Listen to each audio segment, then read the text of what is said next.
Good morning, friends. Mad and Va Acharjan. Good morning, friends. Welcome to our third National Intangible Cultural Heritage Conference today in Perth. My name's Steve Byrne. I'm the Chief Executive of TRACS, Traditional Arts and Culture Scotland. We're one of the 4 partner organisations in the ICH Scotland Partnership, alongside Museums, Galleries Scotland, Historic Environment Scotland and Creative Scotland. Many thanks today to Perth and Kinross Council for their funding support towards this event.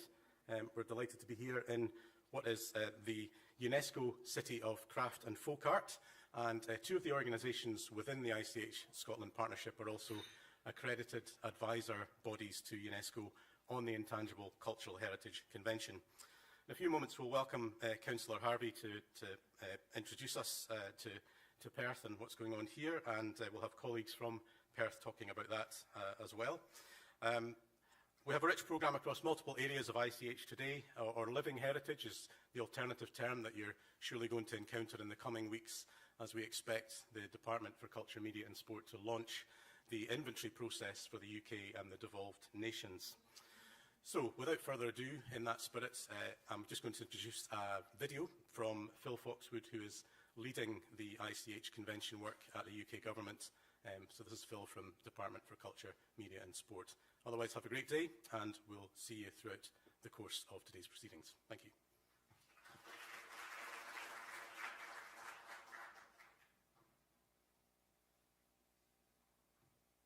Good morning, everybody. My name is Phil, and together with my colleague August, who unfortunately can't be with you in person today, we are working on the implementation of the UNESCO 2003 Convention for the Safeguarding of the Intangible Cultural Heritage. I've been asked to give you a quick update on where things are, particularly regarding the inventories. So as a reminder, the inventories of living heritage, and we're calling it that instead of Intangible Cultural Heritage, or ICH. So the inventories of living heritage are a first step that we're taking with the convention. We see it as a kind of stocktake. So in order to have that conversation about safeguarding and what's important, we kind of need to know what's out there, where is it, who's doing it, so that everyone can see the kind of range of living heritage across the UK. It's worth saying that the inventories won't be an official list, they're not a kind of endorsement, it very much is a kind of signpost of what's out there and where it is. It's part of starting a conversation about living heritage, and that's an ongoing conversation. The inventories will be live, you'll be able to be updated on a regular basis. So in setting up the submissions process, we've tried to make it as clear and as simple as possible.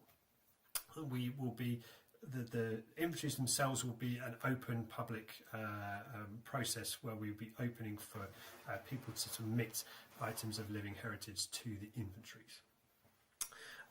We've had a lot of help and advice. We've run a public consultation and we've worked with a lot of partners, particularly from Museums, Galleries Scotland and TRACS, who've been very helpful in providing feedback on the guidance and forms, etc. like that. And we're really grateful that they're going to both be one of our community support hubs. We've got a number of organisations that basically, when we open the call for submissions, you'll be able to get further help and advice from them to help you guide you through the process if you want to submit something. If I can make this work as a sneak preview, I'm going to give you a quick look through the early draft of the website. A few things are going to change. This is like an initial site, and a lot of the images will change, but this is just a kind of rough idea of it. To note, it's going to be available in a number of different languages. These are the 7 that we are working through. As you may be aware, language itself is not something that we are including on the inventories. There's a sort of general approach taken from UNESCO, but we're very keen to support living heritage where it uses a particular language. So we've gone through these languages, translated everything into these languages, and we're working with that so people can submit in those languages if they wish. But there's lots and lots of guidance, information on here. about the calls for submissions. Here you can see our 7 categories that we've ended up using. This is basically to help people kind of navigate the very kind of wide range of living heritage. What else we got? Some BSL introduction. I was just going to show you through some of the so information. We've got lots of guidance here. There's a huge amount of guidance about what it is, explains it all about. There's lots of FAQs as well. The other thing I was going to just talk about, we have some information sessions that we're going to be running. So we're going to be running weekly information sessions that explain kind of what it is, what's going on, with a chance to ask questions. That's in addition to the work that the community support hubs, as I said, Museums, Galleries Scotland and Tracks, they'll be helping as well. We've got some workshops, you can be a panel to review elements. But I just lastly wanted to highlight, we'll be running expression of interest stage. So the idea being is that before you get into the formal application process, you can submit an expression of interest. That helps us see what's coming in. It helps you connect with others. We're very keen to make this a kind of collaborative process. We don't want lots of duplication, so we're really keen to try and ensure that people will be connected. So we're asking you to talk a little bit about the elements. I should also point out here that just if you weren't aware, there are 4 separate inventories. So England, Scotland, Wales and Northern Ireland will have their own inventory. You can apply, you can be on more than one if the element crosses borders, that's fine. And they will combine at the end into a UK version, but that is that. So this is just a simple EOI form, and then if I just go back, you will be able to view what people have submitted as well once we get there. When are we going to get there? Good question. We've been waiting for quite a long time. It's been a bit frustrating. We'd hope to be have launched by the time of this event you're at now, but we are still trying to get a date confirmed. We're expecting it to be in the next kind of month or so before Christmas. We will share a lot of information when we do through the various organisations, etc. So do keep an eye out for it. In the meantime, if you have any questions there, hopefully MGS or Tracks can help. Otherwise, like I said, lots more answers and information coming when we finally launch the call for submissions. I hope that's been helpful, and I hope you have a good rest of the day. Thanks very much.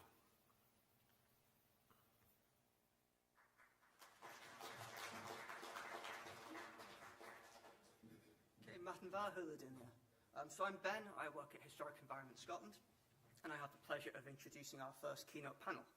I'm not going to say too much by way of introduction, but I think for those of you that have been to our conferences in the past couple of years, we've had keynotes kind of telling us about their work with intangible cultural heritage across different parts of the world. And the move from Burnham to Perth this year gave us a really good opportunity, though, to reflect a bit more on Scotland and what we're doing, and to kind of showcase some of that practice. And Perth being the UNESCO City of Craft, that was, I thought, the really great opportunity for us to showcase the work that's been undertaken both in Perth and Perthshire. So that's why you're going to hear from Councillor Ken Harvey, Poppy Jarrett, and then Gary West, from all this great activity that's been underway here over the last few years. So that's really all I was going to say by way of introduction.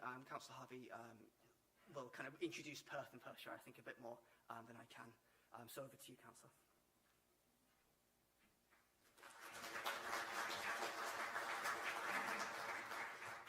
Thank you very much. I think Perth introduces itself, but hopefully anyway. Be as brief as I possibly can so you can get on with things. My name's Councillor Ken Harvey. I'm recent councillor here, and this is something that interests me outside of the councillor's realm. So thank you very much for making the time to attend. It's a pleasure to welcome you all to Perth and Kinross for this conference.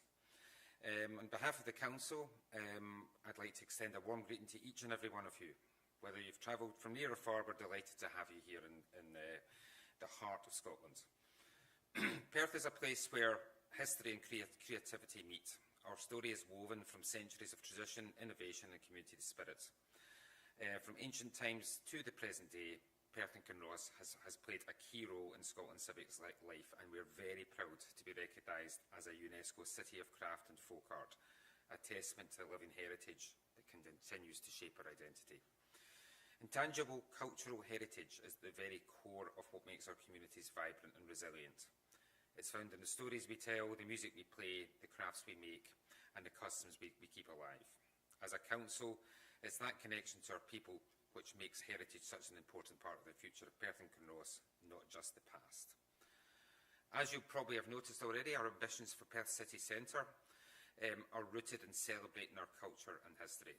We want Perth to be a place where creativity thrives, where our heritage is visible and accessible, and where everyone feels part of the story.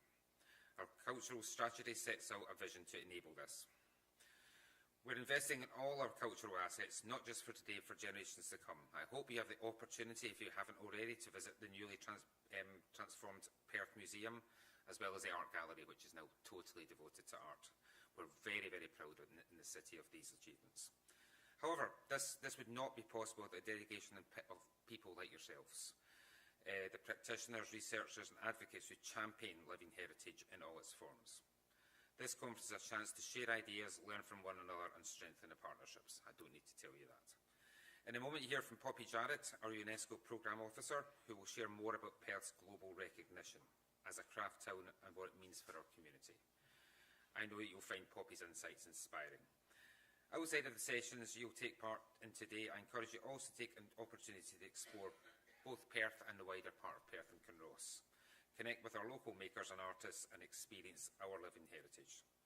Whether you're here to share your expertise, learn something new, or simply enjoy the company of fellow enthusiasts, I hope you leave with fresh ideas, new connections and a deeper appreciation for how we in Perth and Kinross play in the national and global story. Thanks again for joining us, and I'll hand over to Poppy. Thank you.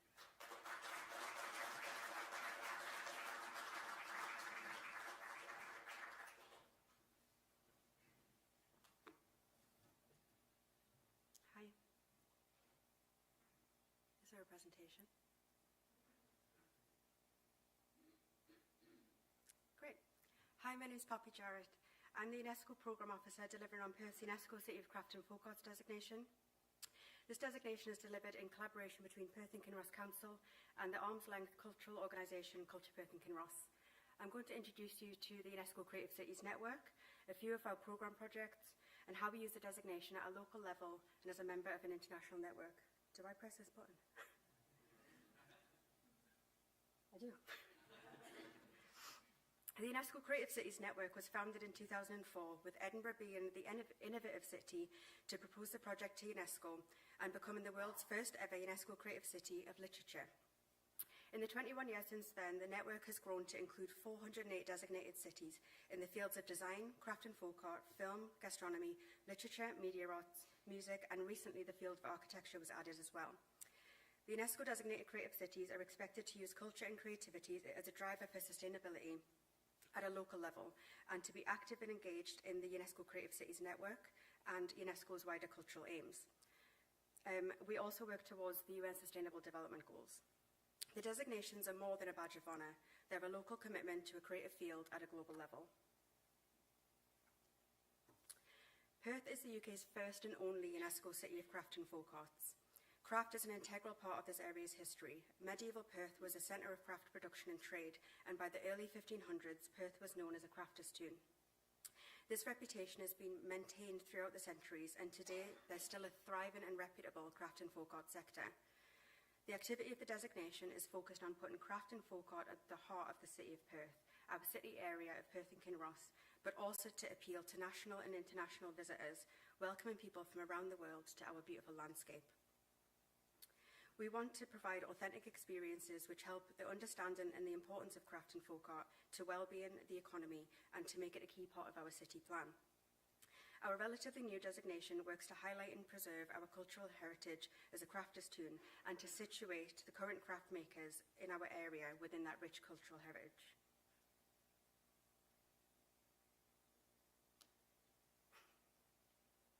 The three main priorities which steer the programming of our UNESCO City of Craft designation are to develop partnerships within the UNESCO Creative Cities network, to highlight and create opportunities for local makers in Perth and Kinross, and to strengthen connections between networks in our area. As well as having designation-specific priorities, as a mechanism of cultural programming within Perth and Kinross, the programme of activity also works towards our wider cultural strategies in culture, tourism and place agendas. I'd like to highlight three of our current projects which give you an insight into the kind of work that is delivered through Perth's UNESCO designation. These are our community assets, 2 Miles Squared and Make Room.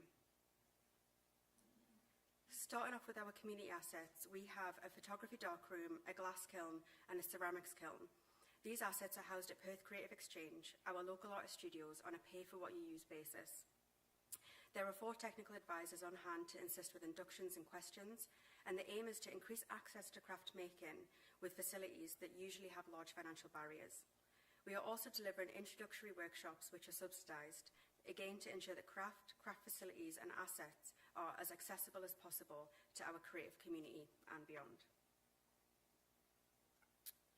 2 Miles Squared is a project where we are working to create a wearable garment using resources and knowledge from 2 Miles Squared of our project partner, AK Bell Library, to prove that we have the ability, to prove that sustainable fashion is possible, and to celebrate the knowledge and resource that we have in our city centre. In collaboration with Plus Perth, a mental health charity, and local maker Shona Anderson, we have grown and harvested flax and are currently in the processing phase, looking forward to the design of the final piece. Make Room is an incubator for new and emerging makers to use as a retail unit for free for 3 to 4 months at a time. They can use it as a shop front, use it for exhibitions, workshops and events, and studio space, with the goal of new makers being more inclined to rent a more permanent space in our artist studios or to open their own creative retail space.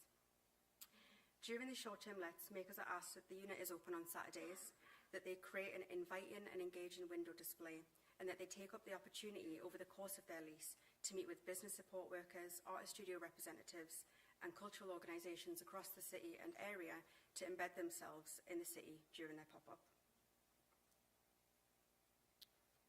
As well as our project programme, we are also working to raise awareness to engage our communities in the UNESCO designation. On the 31st of July this year, we launched our website, so it's still pretty new, and we are looking to populate it with news stories, meet the maker interviews, and any opportunities for local makers. Now we've got the website, there's a real push to build an audience on social media and connect audiences to local craft news. We had a craft and news session over the summer, which was a series of free craft workshops in community libraries and cultural venues, which have been followed up by the subsidised workshops for the community assets. It's also a great opportunity to give makers the tools and experience of running workshops if they haven't done so previously. This year we also rebranded the designation. UHI Perth's third-year visual communication students were given the option of the rebrand for their end-of-year project. The selected student was awarded a design stipend and a paid internship to roll out the branding across the designation's activity, and that's the branding there. In October 2024, we took a mini exhibition to Viljandi Heritage Festival, a fellow UNESCO City of Craft in Estonia. The exhibition was called Perth Print Process, and it was inspired by the collections at Perth Art Gallery and used Perth Idea Centre's cutting-edge technologies to combine heritage and contemporary craft into a process-driven exhibition, which has now been developed further and is currently on display in Perth Museum on the first floor. We are also looking into a supporter programme inspired by UNESCO City of Design Dundee. They have launched an unpaid supporter programme called Design Lives Here, where local businesses and designers nominate themselves and agree to a design charter. If they're selected, they receive a welcome pack with Design Lives Here paraphernalia and become official supporters of the designation, raising awareness more broadly and visibly in the city. We are working to use design-led processes to recreate the initiative in Perth using Dundee's learnings and methods.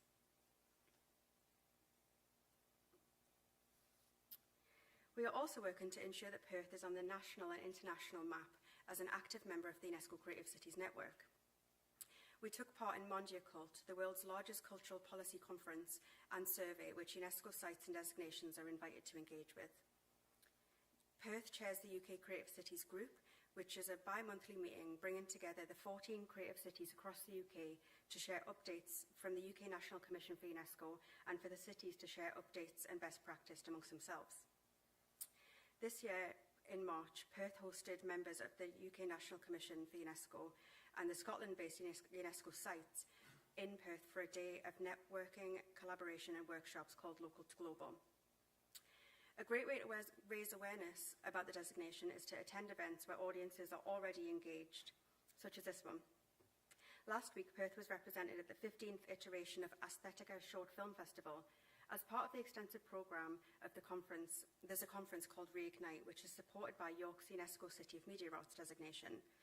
This year, the conference was solely focused on the UK's UNESCO creative cities, where Perth was represented on a panel discussing impact, stimulating the creative economy, collaborating with the UNESCO Creative Cities Network, inclusivity beyond the cultural sector, and measuring success of a city-based designation. So that's a very brief insight into our UNESCO City of Craft designation. You can keep up to date with activity, opportunities and news on our website and through social media, and you can get in touch with me directly using my email. Thank you so much.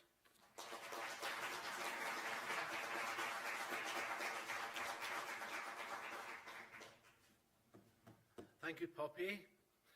Clearly lots of fascinating stuff going on here in the city of Perth. My name is Gary West, and I'd like to thank you for the invitation to come and basically share a few thoughts over the next little while, play a little bit of music perhaps.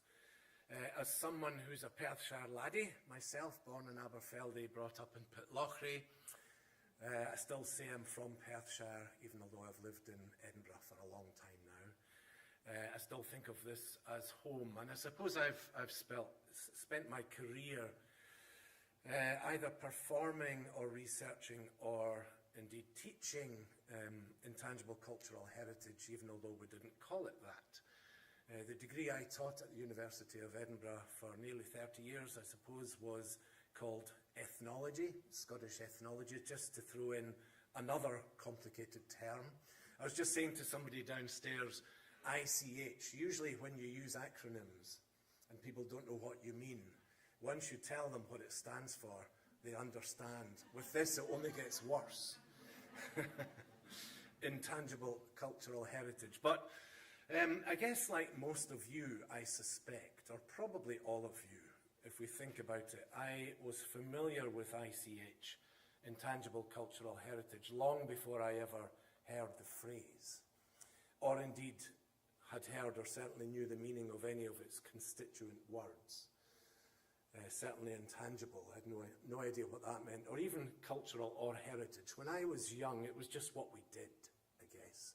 It was just part of life. It was just stuff embedded in our lives, our daily lives, our weekly lives, or our annual cycle of life, for that matter. But, well, what we did rather than what we had, I suppose that's one of the key things. Although, as we'll see, well, as we've already seen this morning, and as we'll hear, no doubt, as we go through the day, the distinction is a complicated one between the things and the doing. We've talked about crafts. We've got people here. I'm sitting beside a chap here who's a thatcher. So I think the distinction between tangible and intangible is, of course, a false distinction. But we are where we are. And a lot of you, I suspect, who are maybe museum curators or people working in the actual sector, you're very familiar with that. You perhaps work through objects, but increasingly the intangible connections of the objects are coming more to the fore as well, which is a wonderful thing. It's quite an interesting exercise, and I used to do this with students, to ask people to think back to your childhood, or any part of your life for that matter. But let's go with childhood for now, and think, what were the things that we used to do that we might put forward to this inventory? We might put forward as a suggestion, maybe with a question mark to it. Is this intangible cultural heritage? Was that thing we used to do or still do? And of course, that's an important part, the living culture. And I'll talk about maybe some of the issues involved in that as we go through the next little while as well. I'm sure they'll come out as the day goes on. What counts as living? For me, looking back at my early childhood, I grew up in Pitlochry, somewhat 24 miles north of here. One of my earliest memories is demanding every Monday night in the summer to be taken down the main street to watch and listen to this amazing thing called the pipe band. And I was just hooked from an very early age. I'm told about 2 or 3. I don't even remember that. And I've never got rid of being hooked, I have to say. It's become a big part of my life. But I remember very distinctly the sound, the vision, the vibrancy. That was definitely intangible and tangible coming together in one vision, one sound. And in my memory, it's a very, very powerful one. And I ended up joining that pipe band. The pipe band was the Vale of Atholl, which at that time, so this would be the late 1960s, it was still a community band, didn't compete, didn't make albums, it did all of these things later. It ended up, I'm delighted to say, helping to put Perthshire on the international map musically, because that pipe band ended up being one of the, well, certainly by the late 1980s, one of the top 3 pipe bands in the world, and it was a leader, an innovator musically. And it was a lovely journey to be part of that. But my memories are not the competitions, they're just this spectacle of sound and vision when I was tiny. So I would certainly throw that into the ring as, yeah, the pipe band tradition of Scotland and well beyond. The beyond, of course, raises other questions when we're talking about, as we've seen already, things having to be in a nation. We'll maybe come back to that. So yeah, Perthshire actually, although it's perhaps not widely known, has been an epicentre of piping for many centuries. We think of Skye, we think of some of the islands as, you know, maybe the McCrimmons of Skye, the pipers from about the 16th or certainly 17th century onwards as pipers to MacLeod's. Mull was an epicentre. In fact, there's a lovely little line in an account book from the Breadalbane papers in the mid-1600s, I think it was, if I remember correctly, of the Earl of Breadalbane sending his piper, little Johnny McIntyre from Rannoch, to Mull, first of all, to learn from the masters there, who were Rankins, and then from there to the McCrimmons in Skye. There's a lot of folklore associated with these families, but they did exist. We know they certainly existed. And there's just an example. And the Earl was paying a lot of money for his piper to go there. Fast forward 100 years, and it was Perthshire that was the centre of piping. The MacGregors of Fortingall, in particular, and Glenlie, in that part of Breadalbane, they were the heroes by the time competition was starting in the 1780s. The first piping competitions were at Falkirk Tryst, and then they moved to Edinburgh. And it was all MacGregors of Fortingall, about 3 or 4 generations of them, who were the leading lights of piping then. And we can trace right through to the modern day, Perthshire being an epicentre of piping. Here in Perth, there were tune pipers, of course, as there were across the lowlands and the borders in particular. If I had been learning the pipes rather than the 1970s, if I'd been learning a century before that, or 2 centuries before that, or 3 centuries before that, or indeed 4 centuries before that, I would have had a choice of what kind of bagpipe to play. When I was playing or learning, there was no choice. It was the Highland bagpipe, the 3 drones over the shoulder, loud instrument, the kinds you see in pipe bands. But I was just in the 100 years or so when they didn't exist, because they disappeared for various reasons that we don't really have time to go into right now in the 19th century.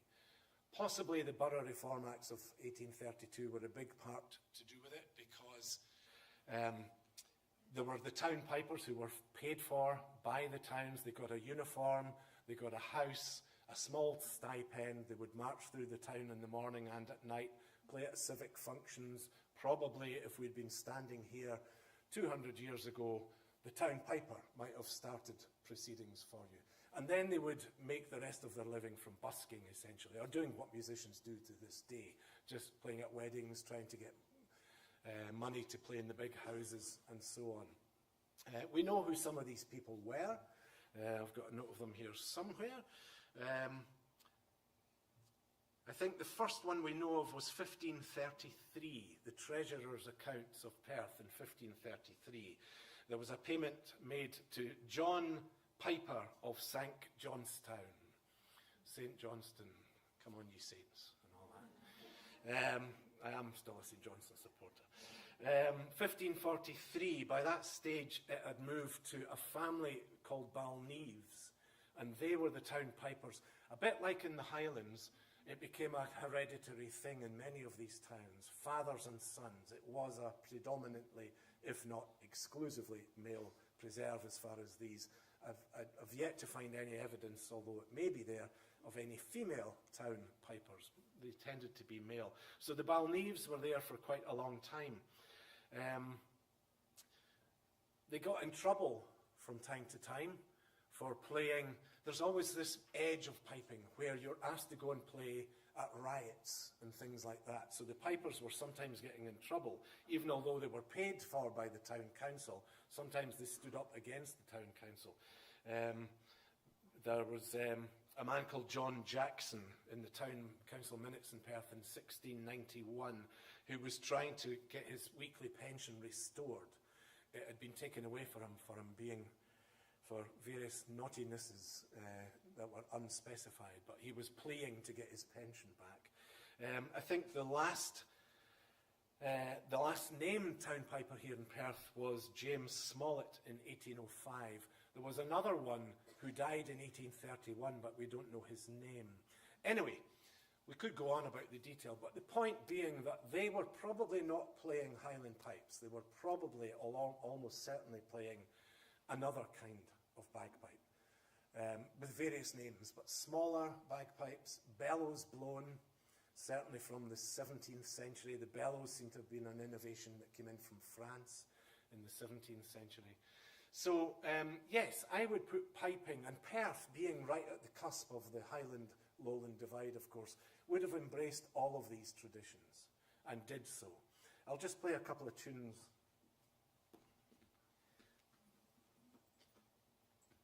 I was asked to play some music, so I'll give you a couple of tunes on the small pipes, which are indeed driven by bellows. I was just chatting earlier to the interpreters here, and I was saying for these ones, because the sign for bagpipes is that, but for these ones you're going to have to do that, both elbows.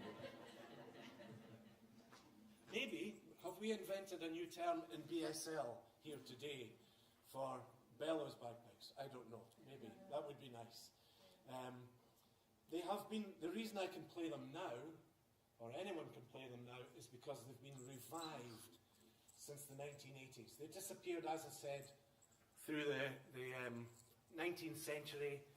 Probably the Borough Reform Act helped, or the opposite of helped speed up the disappearance, because in the Borough Reform Acts, for the first time, town councils had legally, they had to supply fresh water, sewage, and so on.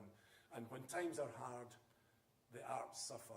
'Tis always thus, and always has been thus. So perhaps they couldn't afford, and certainly in Perth, as I said, 1832 is the last one, or 1831. You see that happening right across the lowlands. The town pipers disappearing. By the turn of the 20th century, we'd forgotten really they ever existed. One or two sets found their way into museums, and a group of people in the 1980s went, oh, wait a minute, what's that all about? Did the measurements, kick-started the Lowland and Border Piper Society, kick-started the revival, which has been a very successful one. But it does raise interesting questions about ICH. What's the role of revivalism in any given tradition? Very few traditions, if you think about it, have a continued progress that runs smoothly. There's ebbs and flows, there's peaks and troughs in many traditions, and sometimes it just disappears altogether, as it did with this instrument. And if you have to deliberately bring something back in order to tick the box of living culture, does that give it any lesser status? So that would be interesting to see if, let's say, we put forward some aspect of Highland piping for recognition and some aspect of bellows piping in the same application, shall we say, and I shall be doing this. Is there any hierarchy because something has had a break in its tradition? I hope not, and I think not. So these are smaller pipes. They're called Scottish small pipes. And I'll just play some Perthshire tunes, maybe just to let you hear them.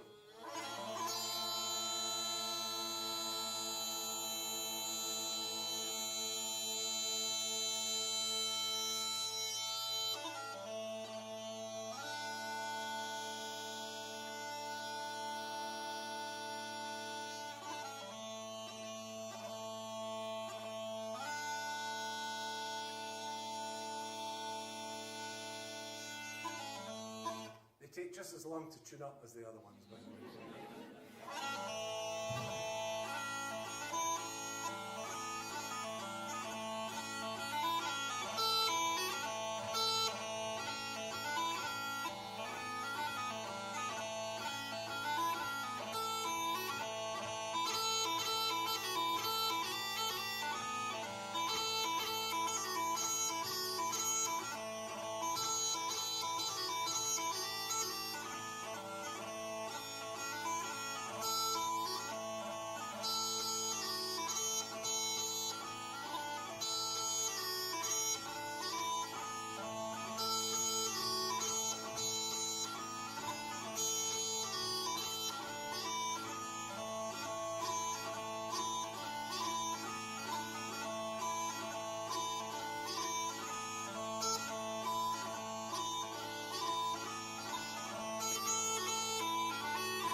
Thanks very much.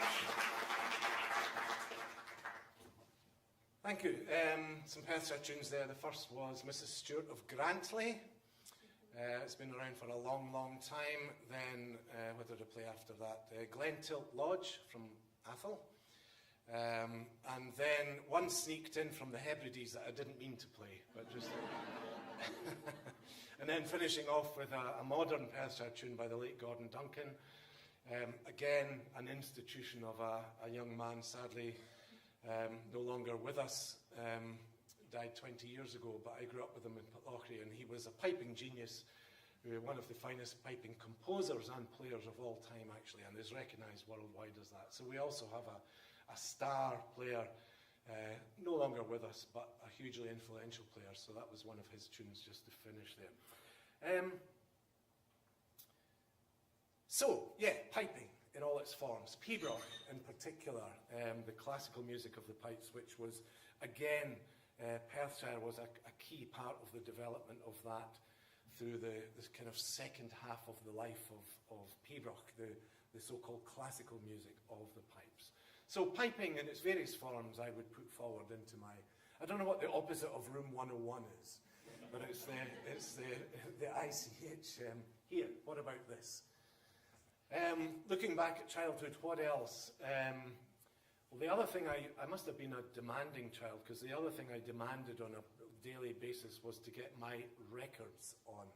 And my records they weren't mine at all, they were sort of family heirlooms, but they were in this kind of red, orangey vinyl little, I don't know what you would call it, little folder with inserts. And inside the inserts were these magic black discs, 45s, looking back probably by companies like Beltona and HMV and so on. I'm not sure.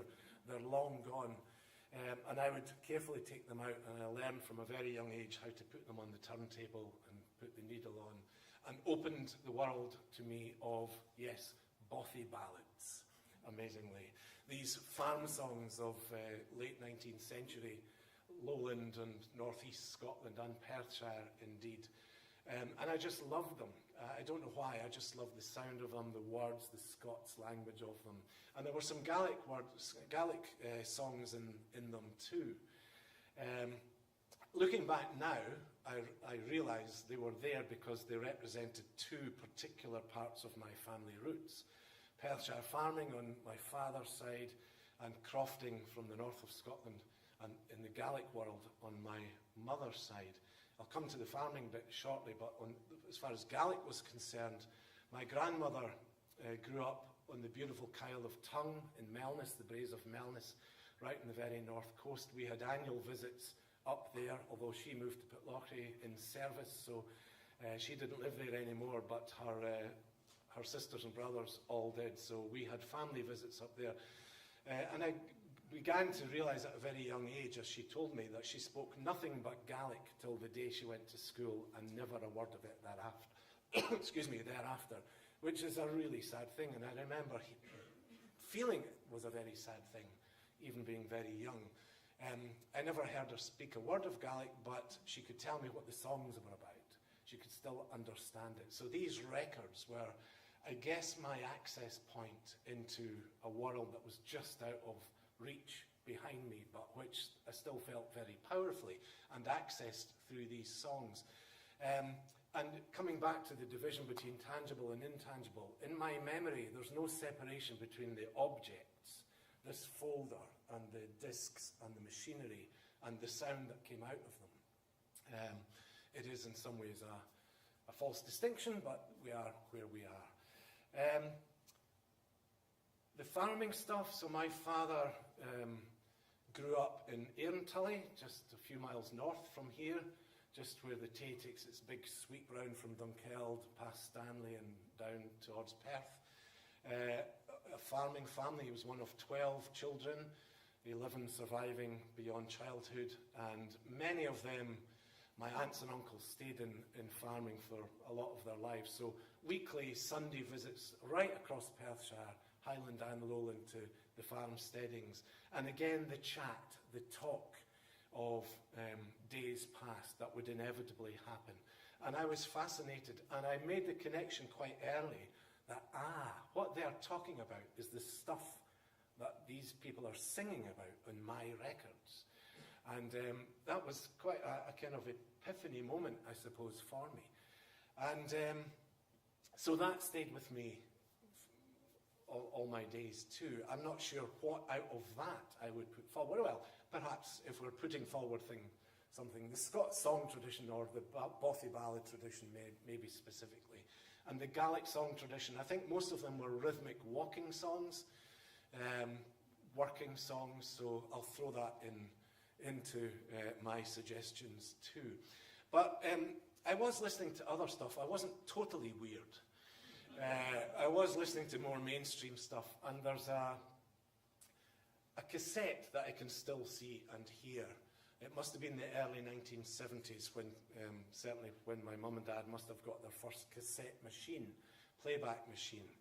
And it was Simon and Garfunkel. How many of you had the Bridge Over Troubled Waters album? What's that got to do with ICH, I hear you ask? Although there's an interesting debate there. Why should the Bothy Ballads go in, but Simon Garfunkel shouldn't? There's a debate here about maybe traditional versus popular culture and all of these things. But I mention it partly because, just to show you that I'm not totally weird, but also that I contend if it wasn't for that album, we would not be here talking about ICH today. And there's a lot of folklore about this, and this story, which you may have been told before or read about before, but I'll tell you it anyway because I find it fascinating. It's become a bit blurred around the edges. It's become almost a bit of ICH in its own right, the story of the beginnings of UNESCO and the whole ICH project. 1972, as you're probably aware, the World Heritage Convention was set up by UNESCO, what gives us World Heritage sites to this day, so it has to be either natural heritage or cultural heritage, which is essentially built heritage. But in 1973, a letter was sent to the head of UNESCO from the Ministry of Foreign Affairs. Do you know this story? Am I teaching my granny to suck eggs here?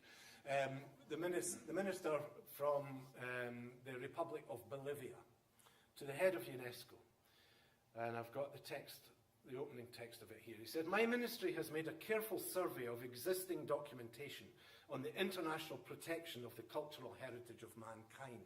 What he was specifically referring to the following year was the 1972 convention. He said, "This survey found that all existing instruments are aimed at the protection of tangible objects and not forms of expression such as music and dance, which are at present undergoing the most intensive clandestine commercialization and export in a process of commercially orientated transcultural destruction of the traditional cultures." What on earth was he saying? Well, what he was saying was, we have a problem. People are stealing our culture, making a lot of money from it. None of it is coming back to us, either financially or in terms of recognition or in any other way whatsoever. We've looked to your new fancy document to see if we can have some protection, and we find that we can't, because your heritage that's being listed in this 1972 convention is only things or places. That's not our heritage. Our heritage is in here. It's our songs, it's our stories, it's our memories, it's our dances, it's all the intangible stuff. And it's quite interesting, he used the word tangible. And what he was basically getting at was the Simon Garfunkel album and the use of El Condor Pasa. You know the one? Yeah, let's sing it. I'd rather be a hammer than a nail. That's the one. Actually, we should make that the ICH anthem. Because it was an old Andean folk song. And they said, you know, these Western, very famous, I think I'm right in saying that was their final studio album, Simon & Garfunkel, so they were already famous. They've taken the song, they've put new words to it. They've made a lot of money from it, as has the record company, as has a lot of people in the chain in the West, and nothing has come back to us, not even any recognition. And from that point, so the story goes, and this is where it might get a bit oversimplified, UNESCO said, okay, yeah, you've got a point, and so began, and other countries came in and said, yes, actually this is happening to us too in various ways. And so started the very long process to 2003 of eventual recognition for the intangible stuff. So arguably, if it wasn't for that album, perhaps we wouldn't be here. The story wasn't as simple as that, however, because Peru also claimed the song, as did some other places. As it turned out, a Peruvian folklorist, Daniel Robel, I think his name was, and composer, had copyrighted the song in the US in 1933. He was able to successfully sue Paul Simon, actually. Well, they had an out-of-court settlement. And so that really does show right from the start the difficulty of intangible belonging to one nation. That's problematic, and continues to be problematic. Interesting, the chap in the video at the start did say it can be more than one nation, it doesn't matter. But it matters up to a point, because who owns intangible cultural heritage? How are we doing for time? Yeah. Anyway, so that's a little bit of an aside, but back to my list, I guess. So, Perthshire, piping, and well, on that point perhaps about who owns something, there are certainly traditions that I remember from my childhood in Perthshire that wouldn't have been specific to either my family or my place, or Perthshire for that matter. Let's take Hogmanay as one example. I very distinctly remember, and I must have been old enough to stay up till midnight. I was probably sent to bed immediately after that. I remember my mother getting up at midnight, opening the back door, and then going through and opening the front door. Did anyone else do this? Yeah, and I said, "What are you doing?" And she said, "Well, I'm letting the old year out the back, and I'm letting the new year in the front." And that stuck with me, and then made me think, okay, some of these other traditions that are cyclical, that are every year. Halloween would be another one, going guising, all of that. So where do the traditions that are not just pan-county, but international, you know, so, or ones, again, the living tradition thing, ones that were here but then weren't any longer. If you drive north up the A9, you're only about 10 minutes up the road and you'll see a sign for Tully Belton. Anyone from Tully Belton? You'll see the sign, and it now even more obviously has its meaning on the post, because there's now a Gaelic version of it on the new signs, because it's on the new stretch of road there. Tullig of Yaltin. And that was Beltane Hill, Tully Belton, the Beltane Hill. And what happened in Tully Belton has happened right across the county and elsewhere.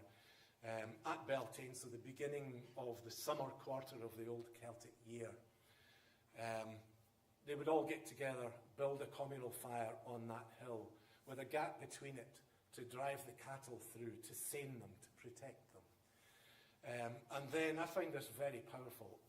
It was never the done thing to let your hearth go out in your home. At night you just put something across it, you smeared it in Scots. To make sure that it didn't go out, so you could rekindle it in the morning. So your hearth, the heart of your home, never went out, except for certain times of years when you deliberately extinguished it, Beltane being one of them. And everyone would extinguish their fire, go to Beltane Hill in Tully Belton or wherever else, and they would all relight a torch from that fire, take it home, and relight their hearth from this communal fire. And that's a very powerful symbol of togetherness. People of one fire, if you like. And you would measure which community you belonged to by which fire you took your fire from. And even more powerfully, in a negative sense, there's lots of evidence that the people, whether it's towns or villages, might get together and say, so-and-so has been very bad this year. They're not playing the game of community spirit. And they banned them from taking of that fire. And it was called Chain Aiken in Gaelic, forced fire, quite literally. It was still happening in Ranach in the early 20th century, certainly. But certainly I don't remember any Beltane fires when I was growing up. But they're back. There's a big one in Edinburgh now. Another example of revivalism. Some of you might know the work of Hamish Henderson, another fine Perthshire man, one of the great cultural figures of the 20th century from Blairgowrie, poet, folklorist, songwriter, collector. I was lucky enough to learn from Hamish when I first went to Edinburgh University in 1984. And he had this saying which was about tradition. So he was teaching us all about tradition and songs and all of this ICH. We didn't call it that then. And he said, well, he said various things. First of all, he said that he sees tradition as a carrying stream, a flowing stream. That if you look at any point in that stream, and the stream is flowing through time, not through place, then if you take a sample out of the water, the detail might be a little bit different, but you always recognise it as the same stream. And sometimes things will be jettisoned on the side of the stream as you go, and other things will be picked up, or people will throw things deliberately into the stream. So his point was, tradition doesn't stay static, it changes. Sometimes people come and try and dam the stream, of course, stop it altogether, or do a major diversion or whatever. You can take the metaphor as far as you like, really. But the point being, it's not a static pool, it's not a loch, it's flowing. And so the detail of it will change, and does change, and has to change in order to survive, really. I always think a dead tradition we call a convention. When you do it in a particular way simply because you think it needs to be done that way, or it's always been done that way. And so I've lived by that, and I think with ICH, it's a very interesting, it's a very basic model, and it's not perfect like any model, but it's a useful thing because of this living culture business. So ICH is not the archived stuff, it's the stuff that's still here. Which brings on, so back to my family and the farming thing. So we used to go to, as I said earlier, aunts and uncles and so on, to the steadings and their farm cottages across Perthshire. We were in great demand because my dad was a sparky. And he could fix their cookers and their kettles and everything. It was always, when are you coming, Norman? We haven't seen you for a while. Oh, could you bring your toolbox? But as I said, I loved this. And that's where I first heard what is an interesting case study, because it's not really living in that form anymore. A thing called the Lovedarg. L-O-V-E-D-A-R-G, Lovedarg. And I heard them talking. I remember someone said, I remember when we went to that Lovedarg. And I didn't ask there and then, actually, but it was later when I was doing a project and I was doing a lot of oral history with my family. This word came back to me, and I asked a great uncle of mine who lived in Burnham, actually. Dave MacDonald was his name. I said, did you ever hear of this thing called a Lovedarg? He said, oh, aye, we were at a Lovedarg. I remember your grandfather and I went up to a Lovedarg near Murthley somewhere. This would have been the very early 20th century. I said, what was it? And he said, oh, well, one of the farmers locally died very suddenly, and his wife and kids were left. And so we all arranged to go and do a day's ploughing for them. And that was it. It was a Lovedarg. It was just, well, I suppose it was done for love, for charity. So I began to ask other people. John Fisher, Glen Lyon. I don't know if anyone here knew John Fisher, an amazing character from Glen Lyon. He's been gone about 30 years now. I said, did you ever hear about a Lovedarg, John? Aye, Lovedarg, aye. Aye. He said, when we went into Tynjar in 1917, he lived with his uncles, and we'd just gone into this place, and we had no equipment. All the neighbours came and ploughed the ground for us, and that was a Lovedarg. The People's Friend actually used the word. Some of you might have heard the word. It was a word that was used in the People's Friend magazine, perhaps still is, as an annual charity fundraising thing. And myself and Steve and Mary McFadgen, who's speaking a bit later, we were involved in a project a couple of years ago called the Dandelion Project. And we were working with kids a lot and doing teaching materials about ICH and other things for kids. And we used the Lovedarg as a kind of sort of catch, kind of centre point to get people to think about what happens in that spirit nowadays in communities, even if it's not people ploughing. It can be many things. Mutual aid, the informal economy, opens up whole areas of that kind of thing.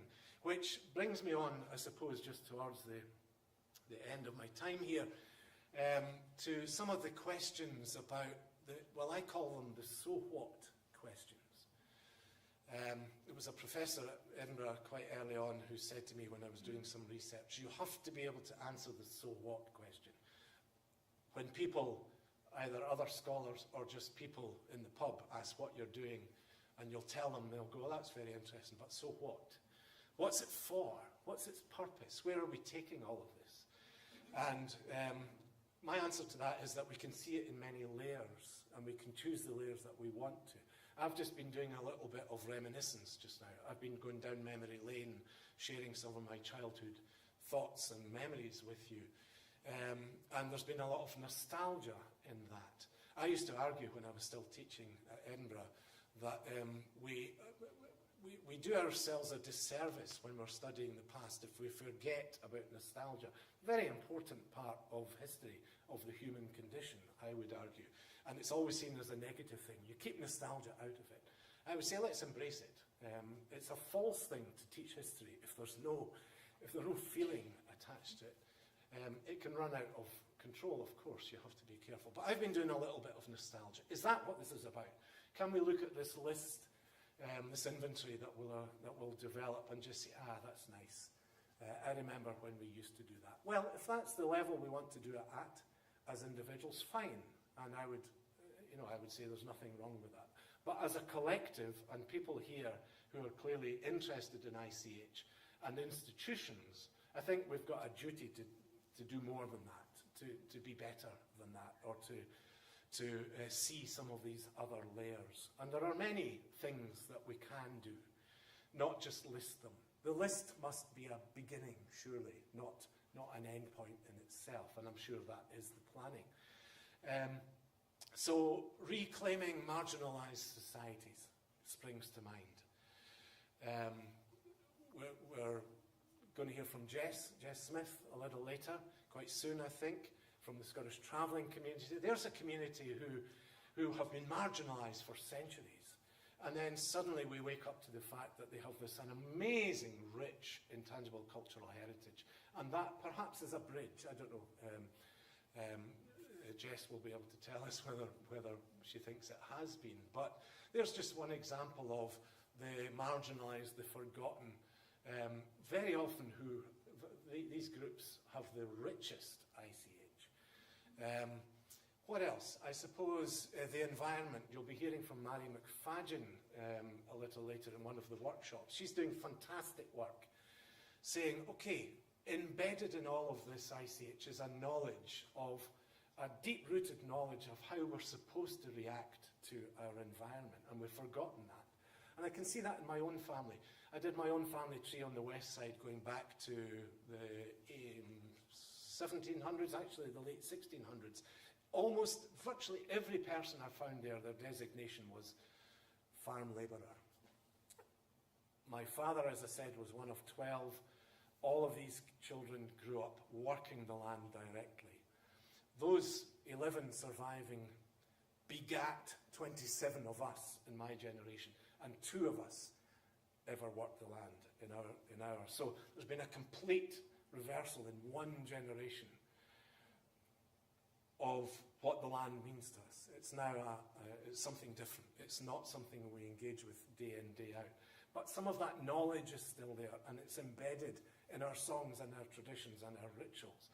And we need to get it back out and learn from it. And Mary McFadden is doing, just to name but one person who's coming up later, is doing fantastic work with all of that too.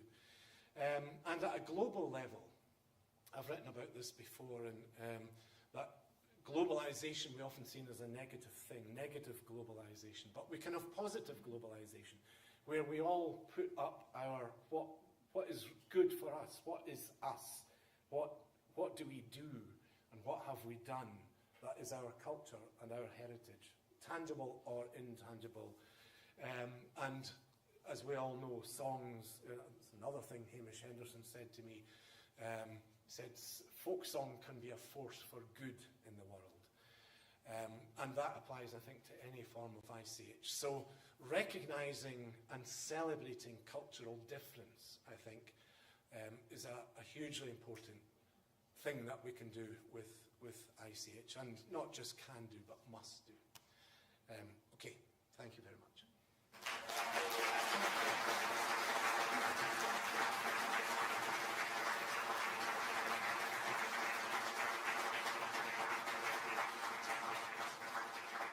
I wasn't sure if I was to leave any time for questions, but have I? We have time for about 1 or 2 questions, Okay. I think. So if you've got a question for Gary or for Poppy, We'll take one or two, and then you guys in the room can catch either person over the break or over lunch. We do have folks online, so if they have questions, if we don't get to them, we'll take them and we'll put them to the guys, and we'll maybe put stuff around afterwards. So yeah, in the interest of time, if anybody has a question, ask it, and we'll go from there. No, good. No. Well, just want to thank all three of our speakers. I thought that was absolutely fascinating, fantastic, just to get that sense of all that activity that's underway at this regional level, all that history, that heritage there, from family, from region. And I think, Gary, in terms of the placing of that within that bigger picture, within that wider context, was absolutely perfect to set up the rest of today. So we've got 30 minutes now for a break, so that's the time just to get tea and coffee, get chatting to each other. We do have a number of exhibitors. Many of you will have seen them, met them already. But if you have a look at, if you haven't had a chance to have those conversations, see those stalls, they'll be downstairs alongside the tea and coffee. So we'll come back at 12:15. And for now, just, go and have a break.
welcome back.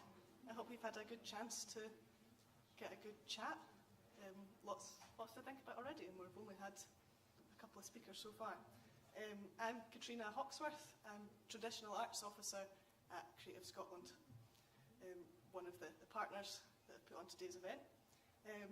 Our next session is hearing from practitioners, the people who are out there and using and making, creating Ice Age in their everyday lives. So we'll have Marion Foster speaking on kilt making. Pat Ballantyne on traditional dance is going to join us. She's in the Netherlands, but we'll have her coming on the screen. And then we've got Quiney, Josie Valley, on traditional song, and Jess Smith on sort of storytelling, singing, traveller traditions. So I'll let them all kind of introduce themselves as they come on. So first of all, this is Marion.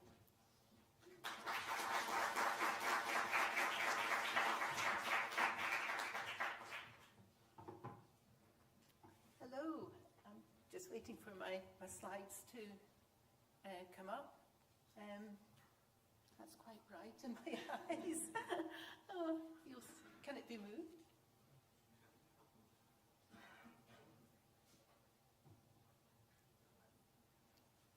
Is this one up here? Oh, okay. I'm Marion Foster. Can you hear me? I'm stepping outside the light. Oh, sorry. Right, I'm Marion Foster. I'm a kilt tailor and trainer, and I'm the founder of the College of Master Kilt Tailors. So I'm here today to talk about my craft, and this is to advance. I'm not sure if I'm using the right button. Forward. Could somebody help me, please?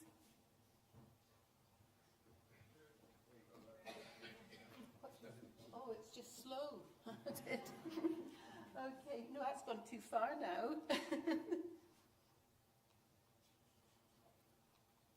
Yes, there we are. There's my first one. So I can do that. Right. So the kilt is amongst the most commanding, romantic and spectacular of all the symbols of Scotland, a much-loved, recognised national treasure. And it is tangible. And it's tangible because it's an object, it's an item that is much valued by the nation. And when it comes to an intangible value, it is the craft and the practitioner themselves, and that's me and the craft of kilt tailoring. So in Japan, the Japanese culture for centuries has always valued their craftsmen and their craft, and they call them living national treasures, and they take care and value them. UNESCO has picked up on this, and they call these people living human treasures. And Europe and other countries are doing this too. And it would be wonderful if the UK could actually start to value its living human treasures. Maybe that's something that can come out of the conference here with a bit of, exposure. So about the kilt itself, the evolution of the kilt, it's identified as being associated with Scotland, but actually it really belongs to the Celtic heritage.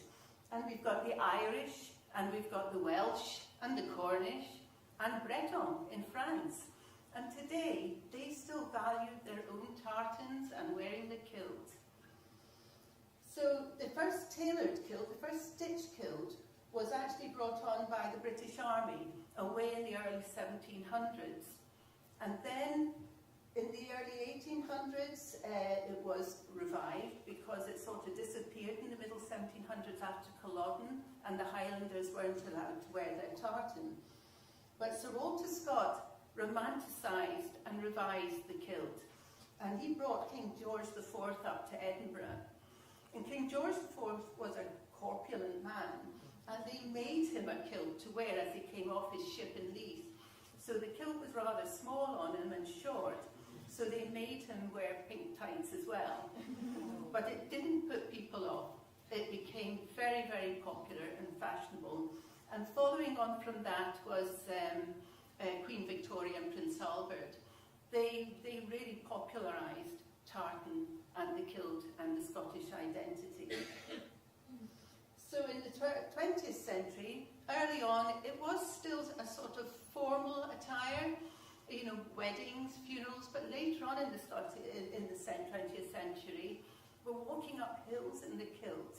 We're going to rugby matches. We love wearing the kilt. It gives you freedom. It's a beautiful thing to wear, and it really makes you feel very proud and stand tall.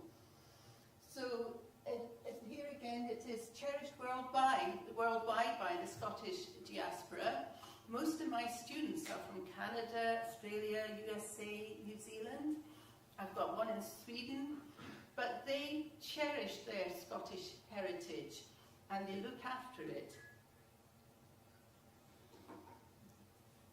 So this one here, we heard Poppy's speech this morning.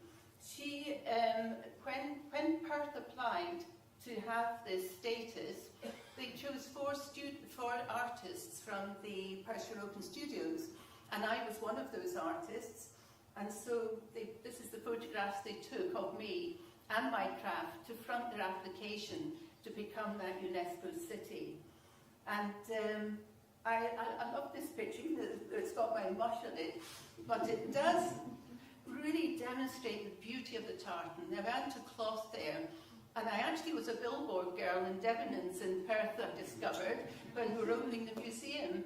So I thought it wouldn't be long until they put some glasses and boobs on me, but it survived, apparently. I wondered how you do it. So anyway, I think it is a beautiful picture depicting the craft and all the lovely stitching of the pleats. So as a heritage craft, well, Heritage Craft is an organisation that is looking after, you know, our heritage craft, and they have an endangered list, and they put the kilt on the endangered list. And this year, this is the figures for their, you know, for the numbers, and you can see from the gist there that there's not many, but I do wonder how many are able to really get their main income from just creating the kilt. I'm wondering if the main income is a bit more than that with other businesses that's been grounded. So it'll be interesting to drill down in these figures a bit more and know what's behind it. And the reason you must wonder, why are there so few figures when there is such a huge global demand? It's popular and loved all over the world. So why is the kilt making an endangered craft? And it's because really the kilt maker who's supplying the shops does not get paid much for it. The days of pin money is disappearing. You know, it topped up the housekeeping. Nowadays, you know, young people want to earn a living. They want to have a mortgage. They want to get their hair done, etc. So it's not really a desirable career to have at the moment, and they're paid so little from the shops. So here we have, I think the slide's a wee bit big here, is it rolling up? Anyway, there is a bit of bottom in the slide there. There's different ways of making the kilt. We have manufacturers where they have machines doing it, and they've got machines to make sure it's pattern matching.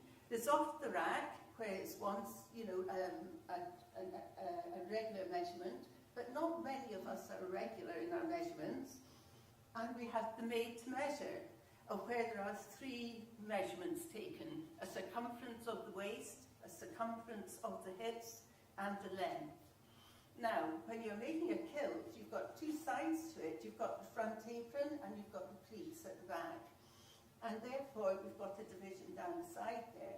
So when you've got a big tummy and a flat bottom, it's very different to someone with a small tummy and great gluteals. So how does that measure? How's that kilt going to sit? You know, is it going to tip backwards?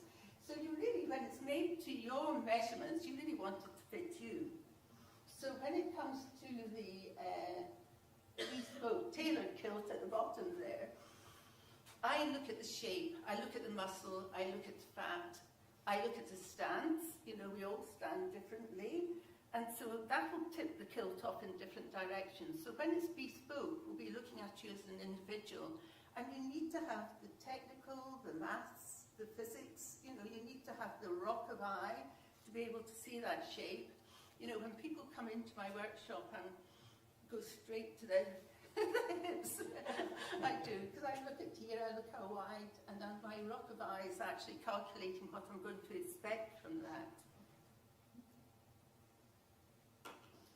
And here's the differences here, the manufactured and off the rack.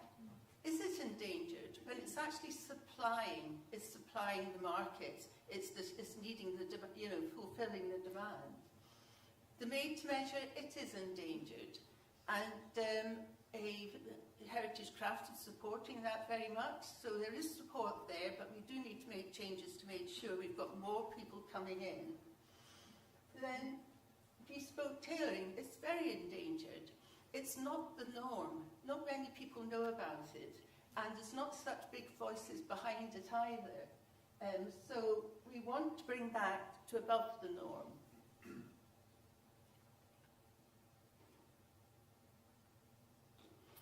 Now here, this is my vision. And this gentleman here, Professor Ramroop, when I was trying to see how we can increase the awareness of bespoke tailoring, because that must have been about 20 to 30 years ago, the military outsourced their kilts to the manufacturers. And at that time, a gentleman, he was a tailor in the Gordon Highlanders, he knew that when it went into the manufacturers, more than 2 centuries of knowledge and nuances was going to disappear. So he got EU funding to set up a school in Keith, and that's where I started training. And he's no longer there now, but he knew we needed to capture all this. And I found it very difficult training there because there was no notes at all. I had to write my own notes. And when you don't know what you don't know, how can you write your notes? I wasn't allowed to take video, only photographs. And that was meaningless to me because I couldn't see how I did it.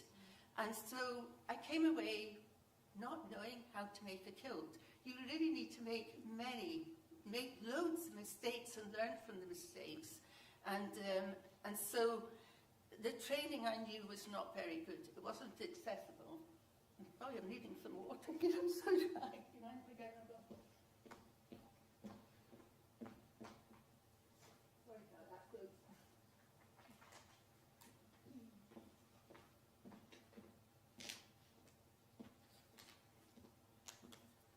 So that's better. So anyway, so I knew the training had to change, but how could it change? And when they were sort of supporting more of the made-to-measure and the quicker way of making kilts, because I take 9 days to hand stitch and create a kilt. If you're doing it for the different market, you can make them in a day and a half, 2 days. And so when they felt that they were the same process because they're both hand-stitched, I was a bit disturbed about that. So I wrote, and Professor Ramroop phoned me, and he gave me great support in saying, no, it is important to look and keep that skill set alive. There is a skill set, there's a huge amount of technical ability within tailoring. And so with his support and encouragement, my vision started to go forward. And I have here, I wanted the training to be accessible and affordable.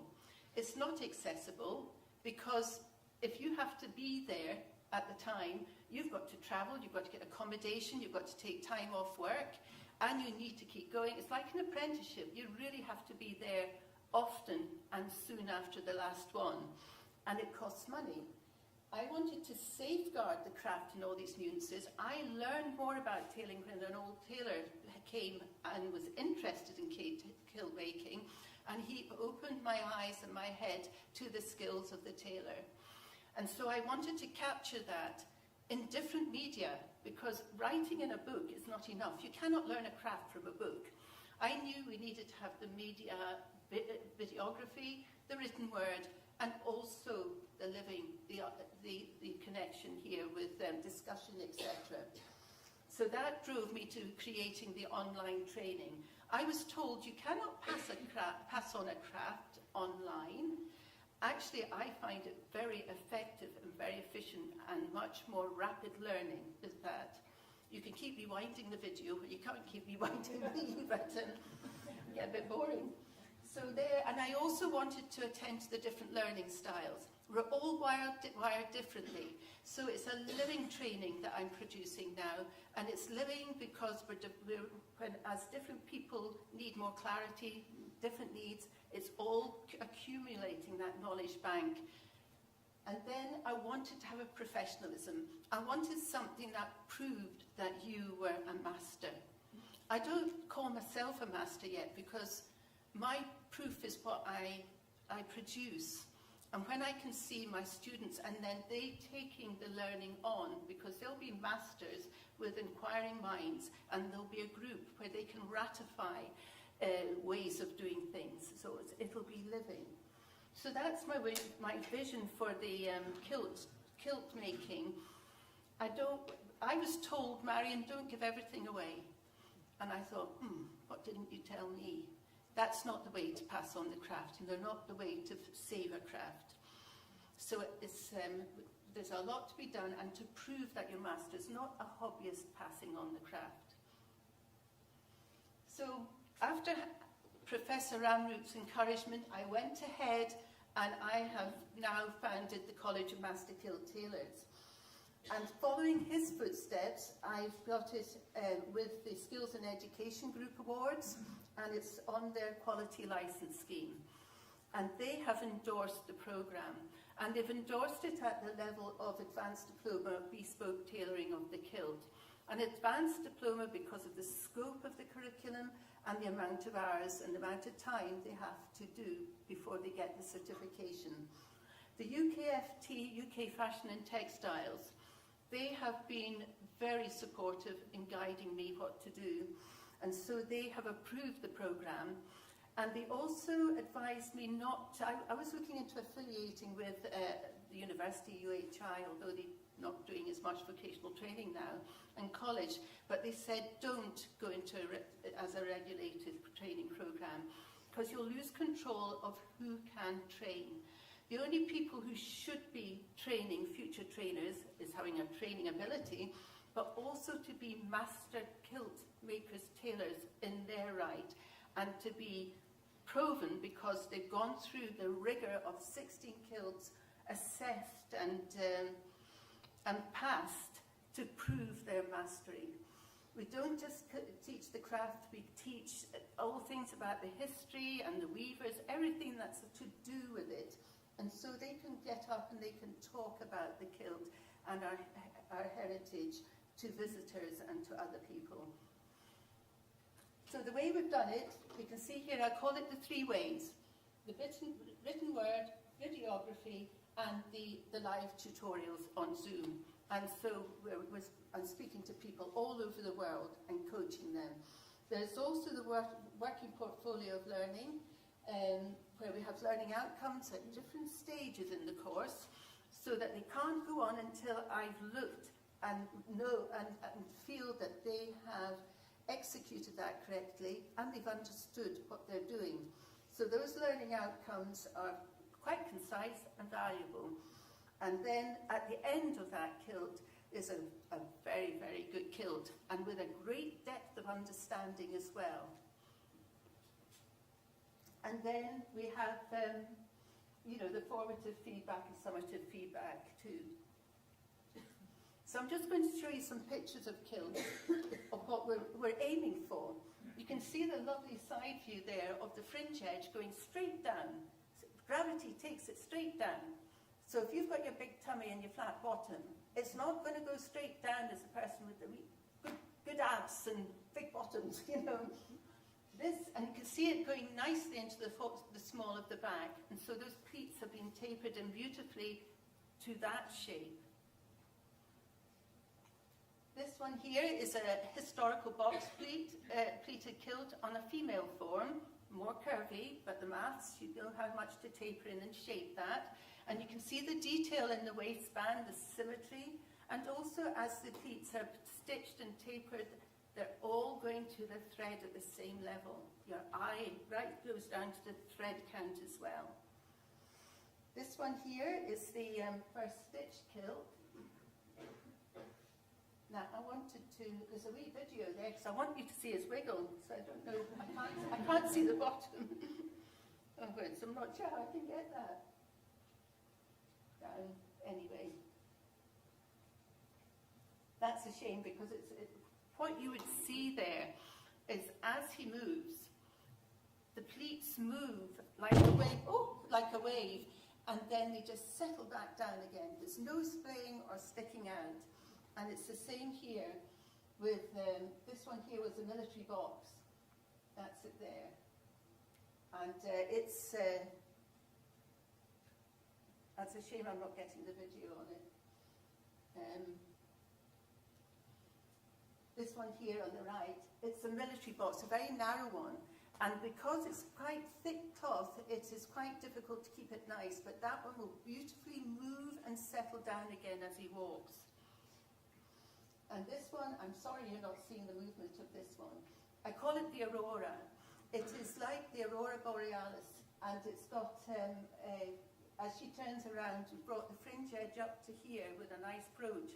So that's being creative once you know the technical side. You don't need a pattern. You use your technical knowledge to know how you can be creative and create things of beauty there. And this was, once again, it's on a video, which I don't know how you can get it going. I had tailors from the Danish Royal Ballet out here for a whole week, and between us we adapted the kilt so that the male ballet dancer could dance, and when he's doing his pirouettes, the kilt isn't bringing him around even further. And that was beautiful to see the tartan there. That was in Copenhagen. So really, what's ahead of us? I would just love it if we could have national human treasures here with our craftsmen. They're talented, selfless, creative people, and we should value them and appreciate them.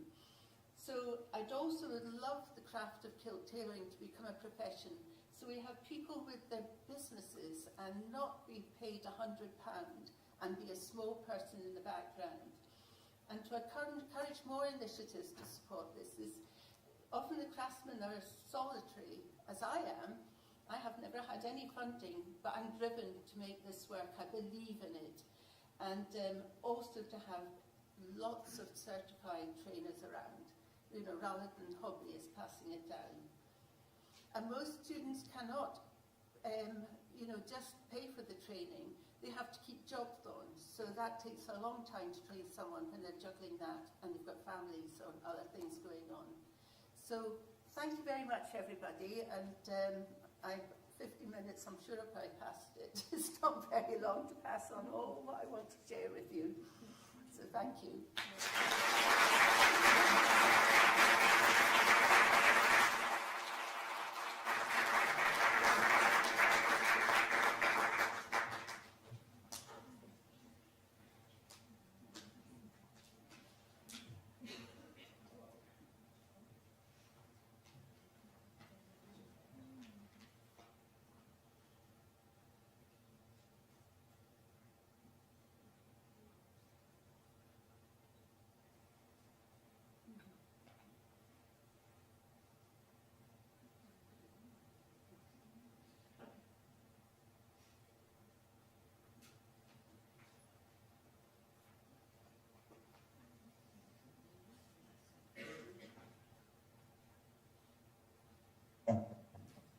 Yeah.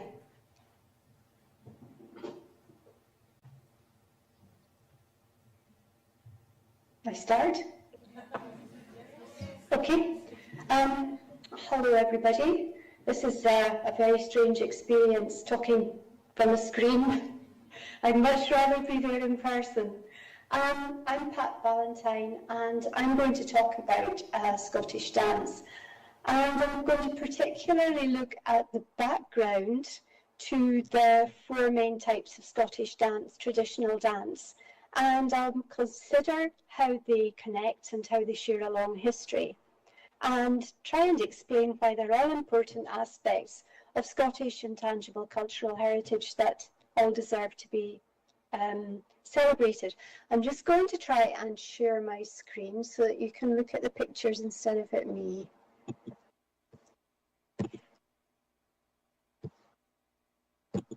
There we go. Right, now, so, as you will be aware, there are 4 main dance styles in Scotland today, and these are Scottish country dance, Highland dance, collar-led ceilidh dance, and percussive step dance. Scottish country and ceilidh dance are social, participatory styles, whereas Highland and percussive step dance are solo, presentational styles. Scottish country and Highland dance have become regulated. That means that each is controlled by an organisation that decides how the dances should be taught and how they should be performed, and, in the case of Highland dance, how they should be judged at competitions. Regulation does not make these dance styles any more or any less valid than any of the other styles, nor does it make them any more or any less Scottish. Both collar-led ceilidh dance and percussive step dance were introduced as reactions to these 2 regulated styles. Now, if I go back a bit, until the 20th century, dance teachers were commonly known as dancing masters, in spite of the fact that there were plenty of women teaching. The teachers taught both Scottish country and Highland dancing, and many teachers were itinerant, which meant that they would travel to various locations and maybe spend a period of between 6 and 12 weeks teaching before moving on. Many dancing masters taught the same dances as each other, but often with some significant variations. Until the 20th century, dance teachers were commonly known as dancing masters. Oh, I've just told you that one, sorry. This is Sketches. This is Francis Peacock's treatise on dancing. And this is the oldest written source that we have. The book was published in 1805 by Francis Peacock. He died 2 years later at the age of 83, and he had started teaching in Aberdeen in 1747, so just after the Jacobite Rebellion. In his book, Peacock described 10 steps that he had seen Highlanders dancing. And he explained that these steps could be put together or altered in any way that the dancer wished, as long as they fitted closely with the music and as long as the dancer was happy with the result. Some of these steps have found their way into Highland dances, into percussive step dance, and there is even one that found its way into country dancing, and you'll also find it in ceilidh dancing. Peacock also taught Scottish country dances, which apparently some of his pupils vastly preferred to anything else that he taught. Although Peacock did call Scottish country dancing English country dancing. The next source that links to our present-day dance styles is found in the notebook of Frederick Hill, the notebook of dances that he compiled in 1841 when he was in his mid-20s. Hill lived in Afford in Aberdeenshire, and in this notebook he gathered versions of quadrilles, country dances, Highland and other solo dances from 4 different itinerant dancing masters who visited the Aboyne area. Some of the country dances that Hill described, such as, for example, the Flowers of Edinburgh, are still danced today. And he wrote down 2 versions of the Marquis of Huntly's Highland Fling, which became today's Highland Fling, as they were taught to him by 2 different dancing masters. And there are some interesting differences between the 2 versions, such as one version begins every step off the left foot, and the other version begins every step off the right foot.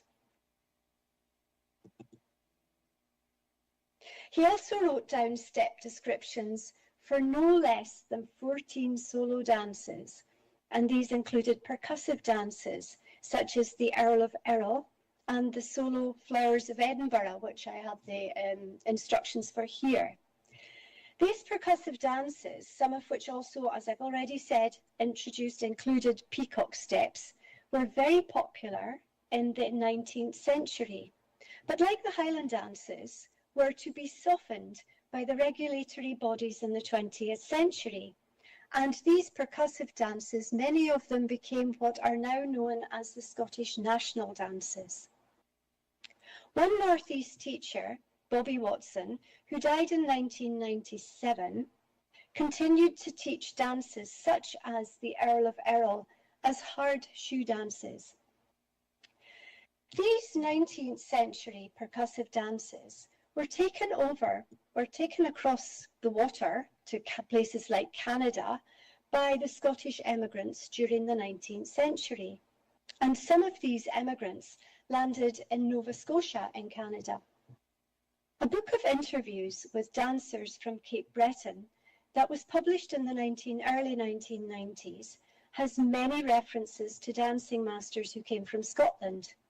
In one interview, the respondent, when talking about dancing in Cape Breton in the early years of the 20th century, referred to no less than 4 dancing masters who had emigrated from Scotland and taken the dances with them.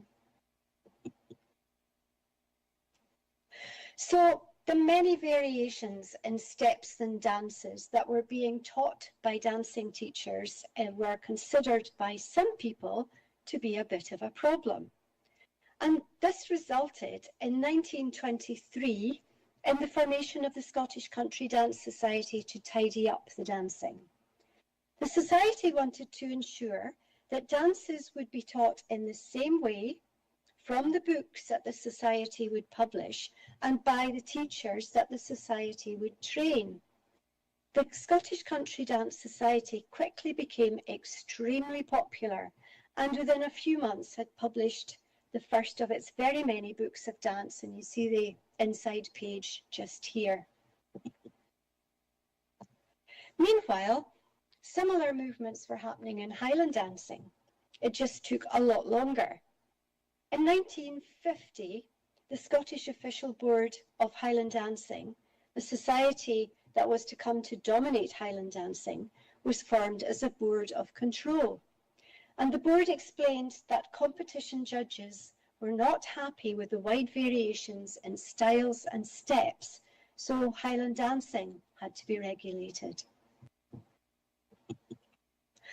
By the late 1970s, early 1980s, many young folk attending electric or amplified folk gigs wanted to dance but didn't know what to do. And this heralded the introduction of collar-led ceilidh dancing, which had first been seen at English folk festivals in the 1970s and which started to spread in Aberdeen, Edinburgh and Glasgow. Inclusive and straightforward, collar-led ceilidh dance was designed to get people dancing right away, and some of the present-day ceilidh dance repertoire includes couple dances and set dances that come from the Scottish country dance repertoire. But there's no requirement to dance them in any particular way. In the 1980s, early 1990s, some Scottish musicians had come to realise that there was a connection between Scottish dance music and the percussive dance that was performed in Cape Breton, Nova Scotia. So they arranged for some respected Cape Breton dancers to come to Scotland to teach the basic movements. And so this period saw the introduction of percussive step dance at Fashion, and the first of many regular short step dance courses took place at Solmore Ostig in 1992. In Cape Breton step dance, basic movements can be put together in any way that the dancer wishes, as long as they fit the music closely and the dancer is happy with the results. And if you've got a magnificent memory, you might remember that I said this right at the start with what Francis Peacock had said about the steps of the Highlanders, that they could be put together in any way that the dancer wished, as long as it was pleasing to the dancer and it fitted well with the music. So here's a huge link for a start. So Scottish dancers were really happy with the percussive aspect. And this meant that they didn't have to point their toes and they didn't have to jump high, and they could actually hear what they were doing. And yes, there was, as I said, indeed a connection between this style of dance and the peacock steps, but also with the hard shoe dances that had gone across the Atlantic and various other parts of the world with the Scottish emigrants.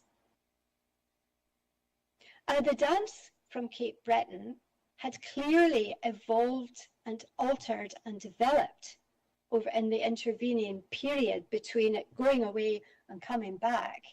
But many of the original movements and steps that had been taken to Canada by those who had to leave Scotland were still there, as were some of the steps, as I said, that had been described by Peacock in his 1805 publication. Perhaps one of the key features of this form of dance is to know your music. I'm actually going to try and play this video. I'm not sure if it will work. I'll give it a go anyway and see. It's a step dance group, Dansa, who all learned in that very first wave in the early 1990s and all became fabulous teachers and excellent performers. This is them actually dancing in Cape Breton at the Broadcove concert.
I have taught and performed percussive step dance since the 1990s, and I have noticed a distinct difference in style between how it is performed in Scotland and how it is performed in Cape Breton. Many Cape Breton dancers tend to dance lightly and often quite high up on their toes. Sometimes, especially in the summer, dancers will just get up and dance in bare feet.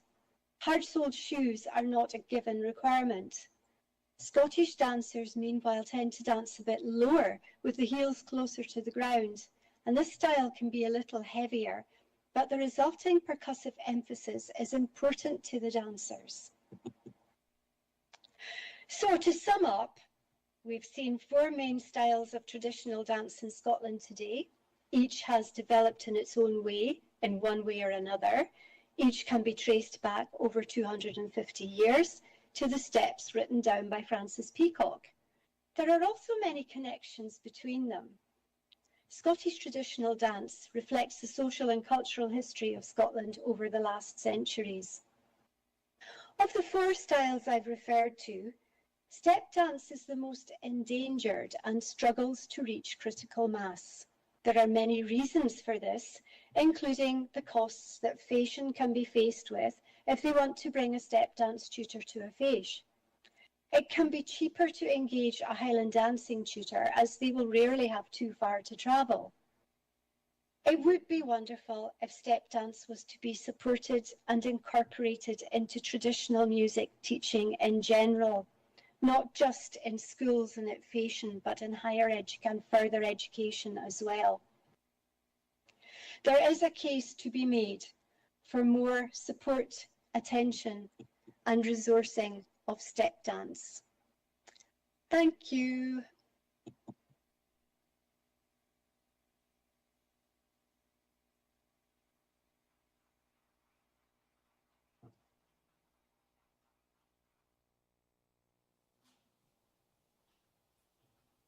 Right, it's me now.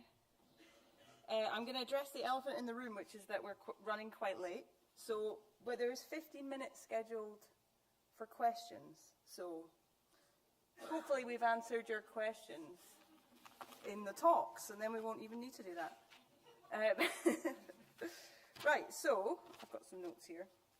15 minutes is a long time to say nothing, and not that long to say something. So I'm going to give it a go. I'll just wait for my slides. I'm Josie. My stage name is Quiney. I'm going to tell the story of kind of what it means to come fresh to a tradition as a younger person, although I am not that young anymore. But I started singing in 2015. I mean, I'd always sang as a kid. I was telling someone on the train here that my first recording was the Pocahontas songs onto tape. That was my first a cappella recording. So, how did I come to this tradition, and what tradition am I singing in? So, I sing unaccompanied Scots song generally, although I do sing in English sometimes, and obviously there is a lot of English in a lot of the Scots songs. I am interested in an unaccompanied style which is often found in the Scottish Traveller community. I bring together the Scots tradition with some Gaelic and Irish melody, and what I'm really interested in is not necessarily the songs themselves, but the way in which the songs are sung. So I guess I'd strive to sing in an old way, if that makes sense. So in 2015, I had just moved to Glasgow, and I'm from Edinburgh. I hadn't moved very far. I heard Sheila Stewart on the radio singing. I think it was a kind of commemorative programme about her work. And something just clicked in me.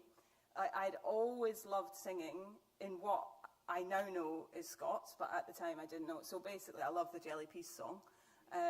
That's my party piece and will always remain so.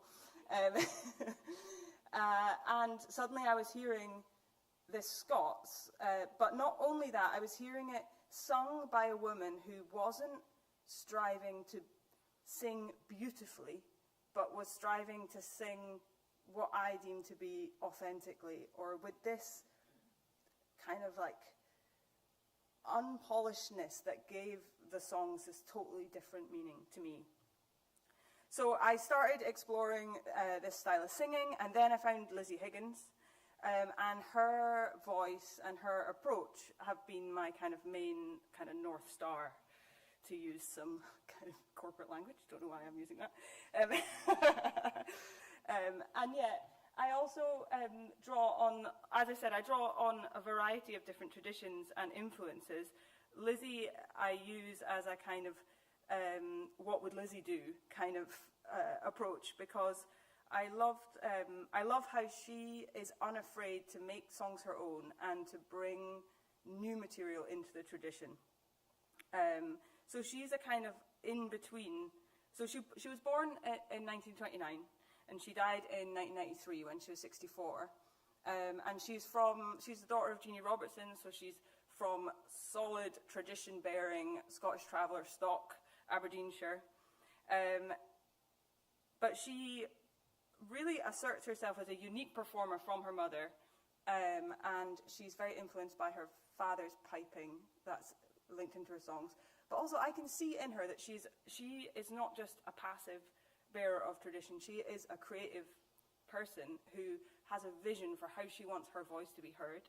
And I find that so inspiring, and it made me feel able to start bringing in other sources. So I work a lot with the poetry of Marion Angus, because I love how she uses nature motifs in her Scots poetry to kind of talk about relationships. There's a picture there of Thomas McCarthy, who's an Irish traveller singer, and he's just great crack, and he was very, very supportive of me at the very early stages of my singing. So when I first started singing, I didn't know what I was doing. I was going to a session at the local pub near me where every Tuesday Mary would come and put in her dentures and sing Amazing Grace and get a free cappuccino. And I was like, these are my people. It was a very supportive environment to start singing live. And then I was just determined to make this happen for myself. I went along to the Kirriemuir Bohie Ballad competitions, and I decided I was going to try and sing at those. Absolutely shat myself. My second is Valley. I'm right at the end of the alphabet. I had no idea they were going to do this competition in alphabetical order. I knew nobody in the room, and everyone else seemed to know each other. It was like crashing someone's wedding, but you're the best man speech at the end, and you have no idea who anyone is. Like, by the time I got up there, I was like, I got back in the car afterwards and I had a cry and drove home. And I was like, I don't think that is my world. So my boyfriend at the time was like, let's just set up our own research council. So, Gordon and our friend Joel, they set up GLARC, the Greater Lanarkshire Auricular Research Council. And and they released my first record on cassette tape. And they released another of my records too. And they're actually now quite well established in the kind of DIY experimental music world. So from those beginnings, last year I released an album, and there you can see, if my mum was still alive, this would be her proudest moment, Guardian review of my record. So I've gone from singing Scots song and not knowing what I'm doing, releasing these tapes, to producing a record that has somehow received quite a lot of critical acclaim, which was as much of a surprise to me as anyone else. Okay, right now I've got to navigate this slide thingy. Forward. Okay. So, excuse me while my printer, I only had 2 bits of paper, so I've printed everything upside down. So that's how my practice developed. And I was kind of battling with lots of questions throughout, and I still do, around what is authentic, how do you produce authenticity, what right does who have to sing what songs, how do you work with a language that you don't speak day to day and that is also constrained by class dynamics. As a kind of middle class child growing up, I was hearing Scots, and my parents would tell me it was the wrong way to speak the English, so navigating that. And then also feeling this sense of not quite belonging in the trad world, not quite belonging in a contemporary music world, and being highly amateur, i.e. having no idea what I was doing. So as I've learned more about the practice, I've relaxed about these things, because I've started to understand that while we see these traditions in silos, actually they are continually shaped and reshaped by migration, movement, technology. The revival scenes created these hierarchies of authentic or inauthentic, often to serve themselves and the people that they were working with. Traveller or women's contributions or people of colour's contributions were marginalised, and we kind of lent into this obsessing about the collecting and the freezing of the song assets, rather than focusing on the context in which the songs are produced. So for me, what this singing is about, it's like, when I sing these songs, I feel really, really good in my body. I don't quite know how else to describe it. But I get this kind of settling feeling. Even if I'm in front of lots of people, I kind of go into this little zone, and I'm untouchable. Not always. Sometimes I'm freaking out inside my head, being like, what are the words? But if I'm in the flow, then that's how it feels for me. And that's why I've been so determined to keep doing it. And I think that a big part of that for me is, again, going back to Lizzie Higgins' influence. So she leans on the piping tradition. And I've got like quite a deep voice that's got like a rumble to it. And suddenly I was finding a home for that kind of voice. So I started to play with pipe melodies. I draw a lot on the Uilleann pipe melodies. I started to try and do some kind of diddling stuff. And then I also started to experiment with other musicians around like the structures. So here on the screen you can see me kind of learning about, I didn't even study music at school, so I didn't know about pre-baroque. I didn't know you did that in standard grades or whatever. I went to medical school. I didn't become a doctor. But yeah, so this is me teaching an experimental snare drum player how to play with the structure of pre-baroque with some sticks that I wove out of willow. So that was an experiment that we were doing. And then I was trying to echo back with my voice to him. So just to give you a little flavour. Haro, hee, hee, haro, ha, hinderin. Haro, hee, hee, haro, ha, hinderin. Haro, hee, hee, haro, ha, hinderin. Hinderin, ho, hinderin. Hinderin, ho, hinderin. Hananan, ti, hananan, ta, hananan, to, hananan. Anyway, you get the idea. So,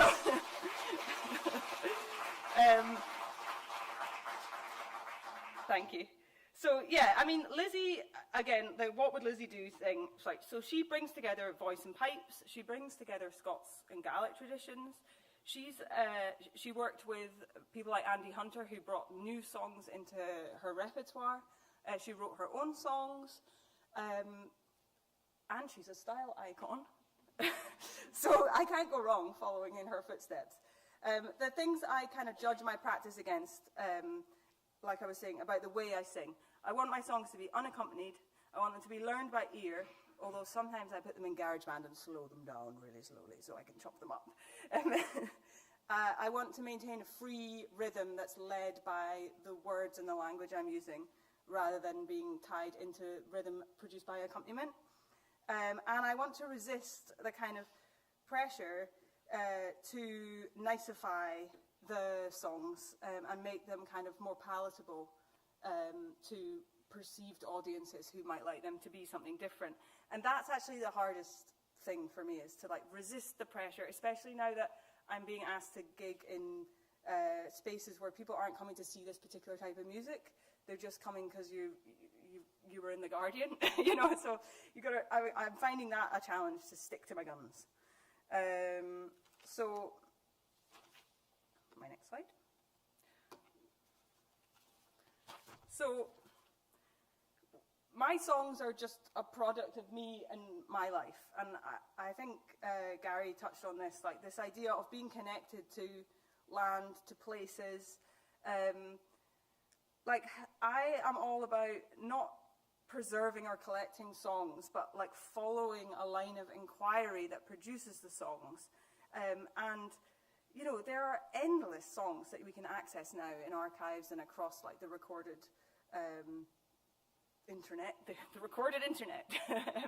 Like, you know, there's so many songs. What we need to be able to do as tradition bearers, or I'm not calling myself a tradition bearer, what am I saying? What we need to be able to do as people who want to tap into this is to know from our perspective what is important to us, so that we can sift through this huge collection of material. So our memory, the way that we remember things, the way that tradition is passed on, we don't remember everything that we know all at once. We remember the things that are relevant in the moment that we need to be remembering them. So I feel strongly that we need to not only preserve songs, but remember that the songs that we're singing are linked to tasks, to work, to ways of being, to places, to these bigger contexts, and that we need to use that to keep the tradition alive, rather than kind of locking it down into an archive. And for me, these things are like working with animals. So this is my 4-year-old Connemara pony, Foggy Toddler, she's called, which is a Scots word for a carder bumblebee, if anyone's interested. And I do horses' feet. I like trim horses' feet. These are my doves, Dove the band and Dove the soap. And I keep pigeons. They've multiplied now, there's loads of them. This is my utility room. These are the baskets I've made and the herbs I'm drying next to my nice little microwave I got from John Lewis and the washing machine, which is an essential part of any land-based lifestyle. So this is just to give you a sense of what my songs are rooted in. And it's amazing working with animals and having that as a core part of your life because it's so cross-cultural. I've done a few different commissions and with people from all over the world. Most recently, I was working with a girl called Yara Asmar, who's an accordion player from Lebanon, and we were doing a collaboration for Lake Junction. And I was like, hey, I'm really obsessed with my pigeons at the moment. Would you mind if we think about pigeons for our project? And she was like, yes. And then she had all these old tapes from her granddad. He'd been trying to record music off the radio, but instead his tape recorder just picked up the pigeons that lived on his windowsill. So she had hours of recordings of Lebanese pop music with pigeons being shuffling around over the top. So we had great fun with that. And then shout out to Historic Environment Scotland. I went to a dovecot, very well maintained, and sang in there, which I thought would be this big reverberant experience, forgetting how sound works, and actually it was completely dead. So it's my voice, silence, and then a fly going zzz, zzz. So the animals are such a connecting thing for me in my work, and they really help me connect with others about the work as well and help me tell the story of the work. So Creative Scotland gave me some money a few years ago now to develop the record that I just released this year, and that involved travelling with my horse Maisie across Argyll, exploring how I could use place as a kind of construct of an elder. So how can spending time in a place in a different way from usual help me to tap into a sense of kind of deeper history and help me kind of digest my songs and get to know them. So, I don't know what time it is. Just to kind of give my takeaways about intangible cultural heritage and the construct, I think, I have lots of thoughts about it and its value or its kind of not value, unvalue. I think one of the things that gets forgotten maybe is that in order for this work to be alive and well, it needs an audience. It needs to be living in a context where people want it, and that context is maybe part of the challenge, I think. So historically, we had a lot of space in our lives for 10-minute ballads, maybe. We were maybe sitting around fires, or, we had silence and we had space and we had dark nights that we had to fill. So I think we're now competing with a lot more. So that is always of interest to me. It's like, well, how do we make this relevant across, without meeting the noise? It's almost like what we can offer is a kind of retreat back into a kind of quieter space. But yeah, it needs community settings, it needs space where people are able to listen. It requires social groupings, which is something that I've found really actually a bit of a challenge, because this singing festivals, that's a long day in a marquee. It's a lot of listening, and it doesn't work for me. I like to be moving constantly and doing things. So the way that we now are sharing the work, it's not always conducive to songs that are rooted in doing and being. It can be quite passive and kind of about consumption. So yeah, just to kind of tie up, this is my mum here on the left hand side. So obviously I've got horses in my blood. She was from Irish family. Her mum moved over to Preston when she was 19, had my mum, and never similar to Gary's story. She never spoke Irish again after moving to Preston. It was her first language. So I've put her up here because I have this question about elders and this kind of like the way we have a reverence for elders passing down tradition. And, you know, both my mum and Lizzie Higgins died really young. So what happens to people who carry tradition, who are still studying and learning, and they haven't had a chance yet to pass it down? And that's where I think these are, where archival material and holding these things as precious, accessible things can really like shift the way that we do tradition. I've put this rope on here. I really like Tim Ingold's, who's an anthropologist.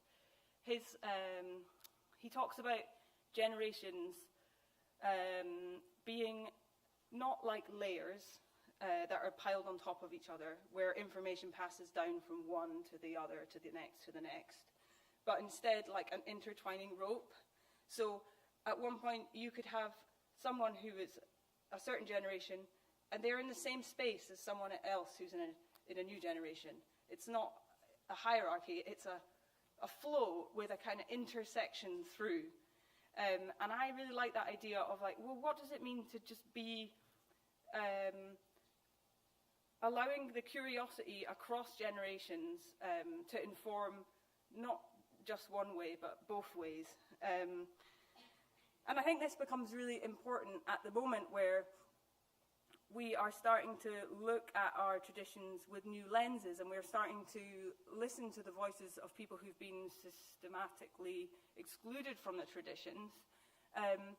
And it's only through taking an intersection across generations that we're going to be able to form new ideas about what Scottish tradition looks like in a post-colonial anti-racist setting, for example, or in one where it's recognised more the way that Scottish travellers have been treated over the centuries that they've been carrying these traditions for us. So, yeah, I hope that's been interesting. I have like a few things that I would say might help. So I would say that the way that, like, because I don't know much about this audience, but from what I can gather with the people I sat with on the train, is that there's quite a lot of people working within kind of heritage institutions who are maybe holding some of that power about how these things are funded and preserved and things. So I would say some key things would be that there's a lot of focus in arts funding, particularly around residencies and going to other places to either do your research or perform. And I would say there's a lot of value in learning from where you are and performing to your neighbours, you know, and that maybe you're kind of travelling around the world and doing as many gigs as possible. It's not what the tradition is about. The tradition is about holding these songs within your day-to-day life. And I would also say there's a fine balance between supporting community activity and the transmission of tradition and not invading community spaces with kind of project outcomes glasses on. And that is, I mean, I've sat on both sides of that, and I know it's a challenge, but it's just something I think about. So yeah, that is kind of all I've got to say, I think.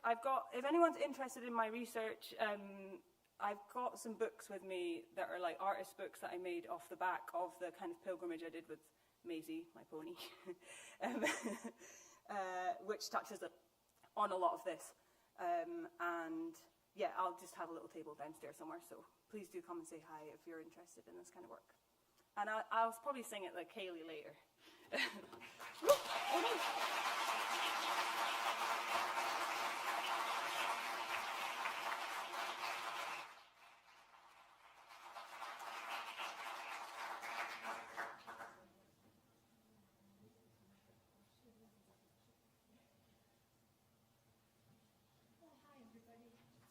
That was lovely, really enjoyable. I'm sure if Lizzie was here, she would say that's one bird that has his wings, so continue to fly. Can you hear me, guys? Anyway, my name is Jess Smith. I'm one of the Scottish travelling people. Thank you, Gary. I published 7 books on my culture, and I'm still writing about it.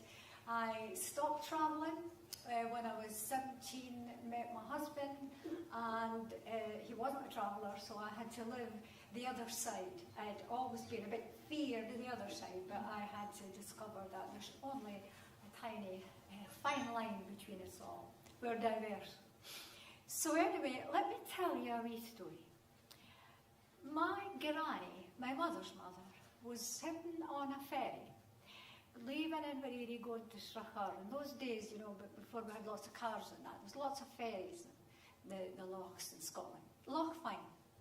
And she felt her labour pains were getting very, very strong. So she knew when she got off the ferry, she wasn't going to have much time to make her way to see her sister, who wasn't very well in Strathclyde. She was going to visit her.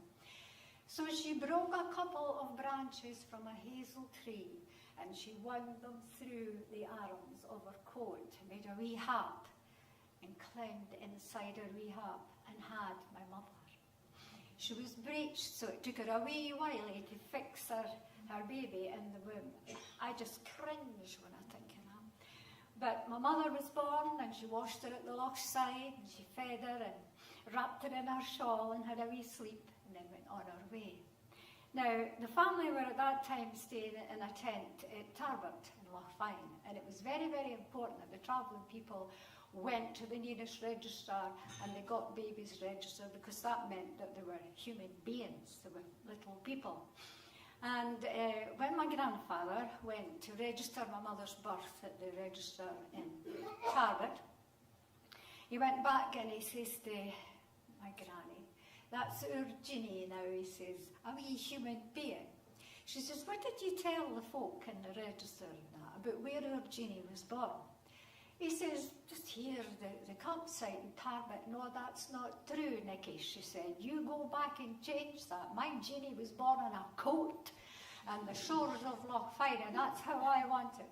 So it was almost like my mother was just a little angel. I absolutely loved her. But she had a lot of humour, my mother, and it was that humour that forced me to put in not so much the victim stories and the discrimination and the bullying when you went to different schools, and just the difference that society hasn't managed to deal with in its life force.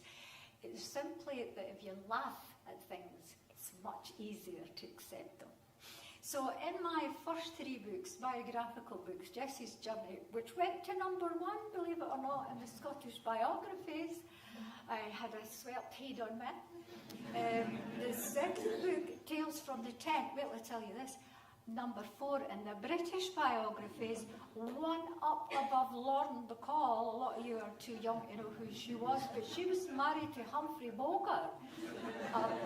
So I was more important to people to read about than Humphrey Bogart. Didn't like him anyway. And then I wrote Tears for the Tinker, and a lot of travellers suggest we don't like that word, and I says, let me take it upon myself, because the tinsmith wasn't an easy craft, but it put food in the bellies, and these were very important people when it come to colanders that needed fixed and handles needing put on pots and all sorts of things. The tinsmith was very important, and I wanted to respect the name Tinker by calling my 3rd book, that's the 3rd chapter in my life. What is my life? Well, I'll tell you. I love sharing this story. We were staying in Pitlochry in a field at Dunfallen Day, and my mother had just had baby number 8. She had married a fella who was born in a tent as well. My father, Charlie Riley, born in a tent at Canusie, beside the burn, just beside the Highland Folk Museum yonder, or in that area. And the war had passed. He spent 6 years of it in the war, and there were so many changes for travellers. It was, you have to get your children into school. It's a free education. You must take advantage of that. And a lot of travellers wanted that for their children. And also, it was important that you got into a settled place, accommodate yourself settled, because you have an address. And if you have an address, then society tends to let you be part of, as they were called in those days, the labour population. But And a lot of travellers, I would say about 70% of most travellers in Scotland actually settled. And the 25% that did go around, that 75% was actually seen in the summertime on the roads, the berry picking and stoning fields and gathering brock wool, because you could sell wool rags to the ragman. So it was always ways of making a living. So anyway, she was sitting there, or should I say she was on her knees, my mother. She had just filled a bath of water, which was sitting on an outside fire. She was taking the buckets off the River Tummel and pouring them into this. They were warming up. She had a bucket of saline water and salt with the nappies soaking in it. She had a scrubbing board, a bar of carbolic soap, and she was about to do her washing. We don't know we're alive nowadays, do we? I've seen my man say to me, am I getting a cup of coffee this morning? Excuse me, I'm doing my washing. Or some stuff in and putting powder in it. That's exercise to me. But here's my mother. It's September, there's a good wind blowing, she's got a rope tied up between two branches of an oak tree, and she wants to get these nappies washed and dry. And here comes somebody, didn't know where they were going. If you actually take this route, you're going to the Festival Theatre in Pitlochry, so you know where I am. You go over the bridge, the Tummel Bridge, and then you go past the caravan park. Well, that caravan park was Walker's Field. That's where we were camped at that time, in a show wagon. And here's this bus getting driven over, and I'm looking at my mother, and her brews are doing, and she's scrubbing away. And I says, Mommy, there's somebody coming with a bus. Would you let me get this washing finished? In those days, she didn't get and sit down, and we'll talk about why I'm angry that I don't get my washing finished. In those days, it was slap, and you had to get away from the hand before it connected with you somewhere. So I know that my mother's getting angrier and angrier, and she's hands on it, doing her washing, and I'm moving away from her. But the bus came in, and I says, Mummy's coming into the campsite. This is an idiot. This person they're going to get these wheels bogged down in that cow dung. You better get out and tell them. Get away from me, wee lassie. She says, I'm not happy. Now this bus got stopped, the brake got pulled on, the door got opened up, and out jumped my father, shoved his Kilmarnock bonnet to the back of his head. He walks over, smiling from ear to ear. He lifted my wee mammy up with the elbows, and he turned her around. He says, Jeannie, I've brought you a mansion. She knew he was away buying a bus. I don't know where he got the money. Maybe, I don't know, he borrowed it. Maybe he got it from his father, who was the local scrap merchant in Pitlochry, Big Willie Riley. But she did not want to live in that bus. Her 4 older daughters definitely didn't want to live in that bus. Posh nosh my sisters, honestly. They wouldn't even call the Queen their cousin, they were so up there. So I'm not living in that thing, you know, if I'm not sleeping in there, how am I going to keep my blouses clean and things like that?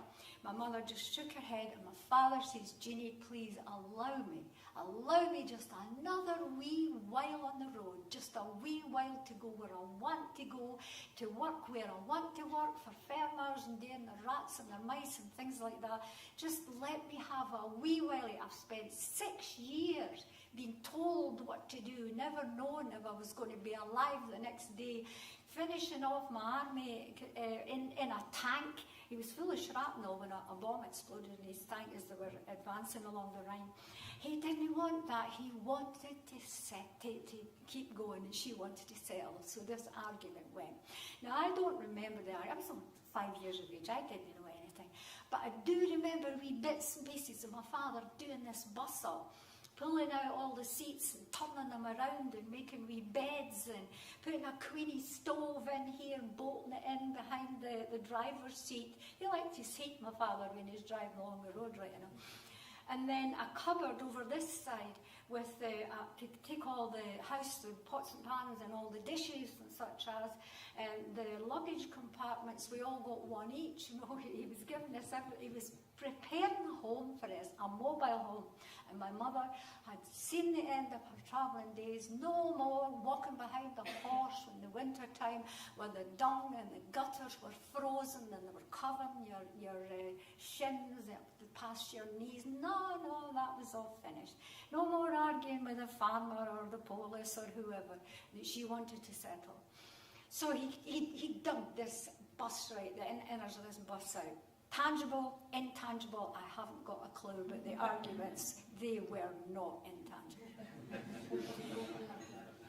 He made a beautiful job of it, and all I could think about saying, I'm going to stand behind my father, and I'm going to be the lookout, and I'm going to tell him what to do, where to reverse, and everything like that. I love this. This is me. I must have been like my father, but not my sisters, my mother. No. Anyway, I do remember this. Jeannie says, Jess, he said, let's you and me go to Perth. Great, and a wee 410 van, which he used as his, his motor to go here, there, and everywhere. And we went to Perth. It's kind of like Harrods, isn't it? Perth. It's the shop to be if you wanted to buy something, upmarket. Went right up the top to the department of carpets, and he chose a stair carpet. Greeny, bluey thing with a wee fleck in it, thick as anything. And this was to run up the gangway of the bus, and in a bus it's a fitted carpet. So he went in and we fitted it quickly in. It was beautiful. He says, go and get your mammy. And I went and I brought her. I said, Mammy, you have to come and see what Daddy's got. Hurry up. So out she come and she says, she's looking at him. Charlie, I warned you now.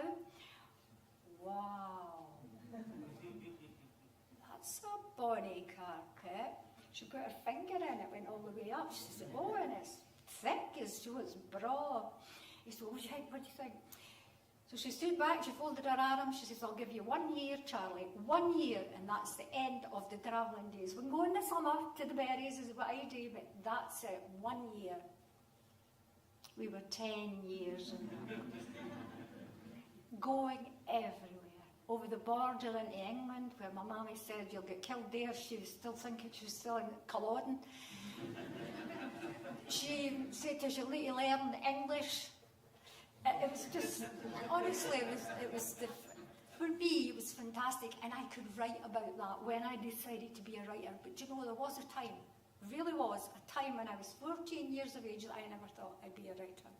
Because my mammy, being the way she was, she didn't go to school herself as such, maybe at the odd time and that. We taught her to read and write and that. And she used to get her words mixed up. She was constantly saying something that meant the opposite in that. And this day, I'm going to share this wee story with you because it's lived with me forever.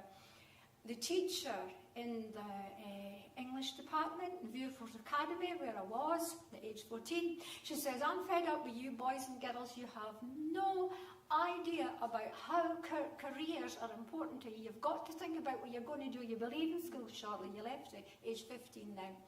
What are you going to do? You laddies, you just want to be miners and go doing the pits, and you lassies, you just want to be nurses. Honestly, nursing was not a good job when I was young. A kid, it's totally different now.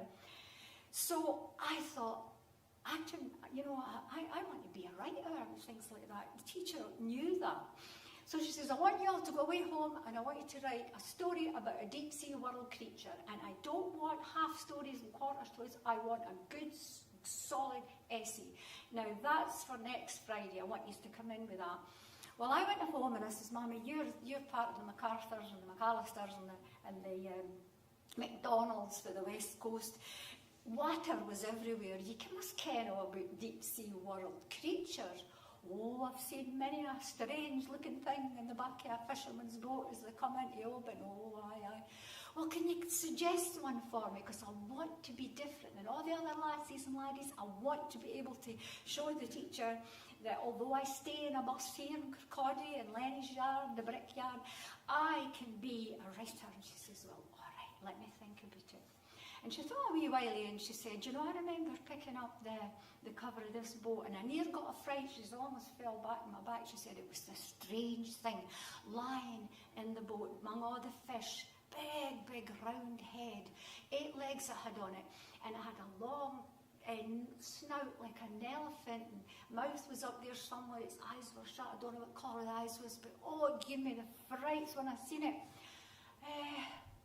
Octopus, aye, that's what it was called, an octopus. Mummy, that sounds brilliant. I could write a Secret Service octopus. He could be a James Bond character. Oh, Mum, that's great. Well, I'm sitting at the back of the bus, and I've got candle after candle, and I'm writing chapter after chapter. He even had a love affair with a Russian hammerhead shark. Oh, I just went all in. And anyway, I'm finished, and and I says, right, it was the Friday morning, and I says, my mum has got it all ready to take to the teacher. Oh, she'll be happy with that, hen. She said, but you've got everything right, haven't you? Yeah. What is it? She said, but wait, they knew, those legs, they weren't legs. Testicles. I have no idea. I've got 7 sisters. I didn't have any brothers. My father was very discreet when he put his clothes on. And in those days, you didn't get taught these things at school, did you now? You had to find it for yourself. Usually it's called the red face time. Oh, there was names for things, but they were just, throwaway names, playground stuff. I did not. I did not put that together with that. So off I went. Oh my goodness, my head was just bobbling like a bubble on top of my shoulders. I walked up this teacher smiling. Yeah, I'll show you a lot in a minute. Wait till you hear my story. So the teacher says, I said, Miss, can I read a wee bit? Yes, but you need to let me get the register done, which she did. Did the register, and she's like, wee Jessie's got a story here. So I'm up. Started, it was all quiet. And I actually, on a Friday, there wasn't that many folk in the classroom. The laddies would usually playing along the beach, gathering coal, coming off the tide, and the lassies were awake, putting their hair in and thinking about plucking their eyebrows, trying to get into the Burnt Island Pally, kidding on their 16 and they're not. So there I am. He stood there on the rock. He looked at the submarine, the moon high in the sky, grey, ribbons of cloud flitting over the moon. He knew that what he had under his spout was the secrets that would save the world. He had to get out there. The weather was turning. He knew there was a storm coming, but he stiffened his testicles.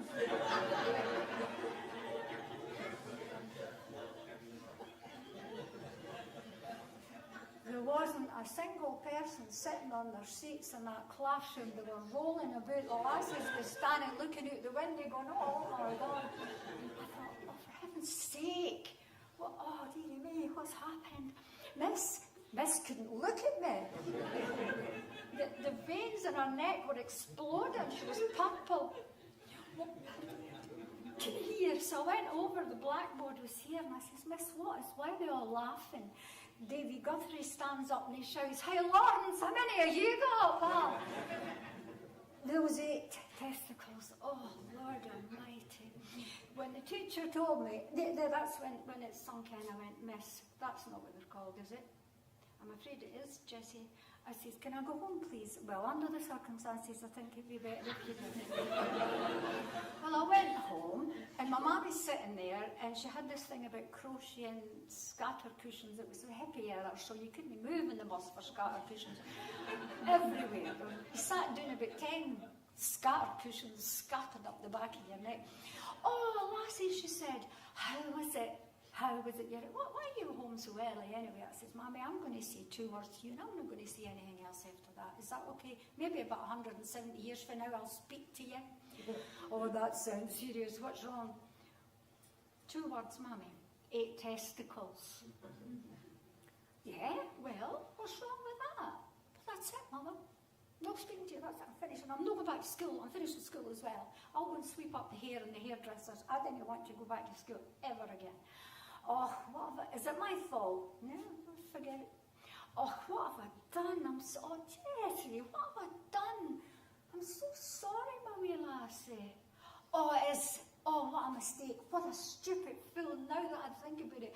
Oh, for goodness sake, and you wanted to get it all right, didn't you? It was 6.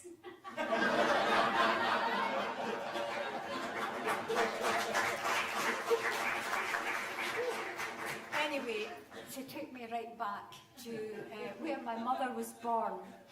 I was doing a talk at in Sandbank in Dunoon, and an elderly lady told me about the Tinker's Hat being in a state, terrible state, and I'd forgotten, I actually forgot that, because when I was a bairn on the road, it was just, we were just going from campsite to campsite, but there was a place where travellers got married, a little circle, it turned into a heart with white quartz stones embedded in it, on the crossroads, the Dunoon Road coming down from Lochgoyle Head, and it was, she says, go and see it. Now we stay about 80 miles away from there, so my husband and I went up and we had a wee look. I couldn't find it, it was just nothing, this Tinker's Hat was in a state, but where was it? Well, eventually we got this place that was covered over with dung and bits of pallet, and it was all in a mess and things like that.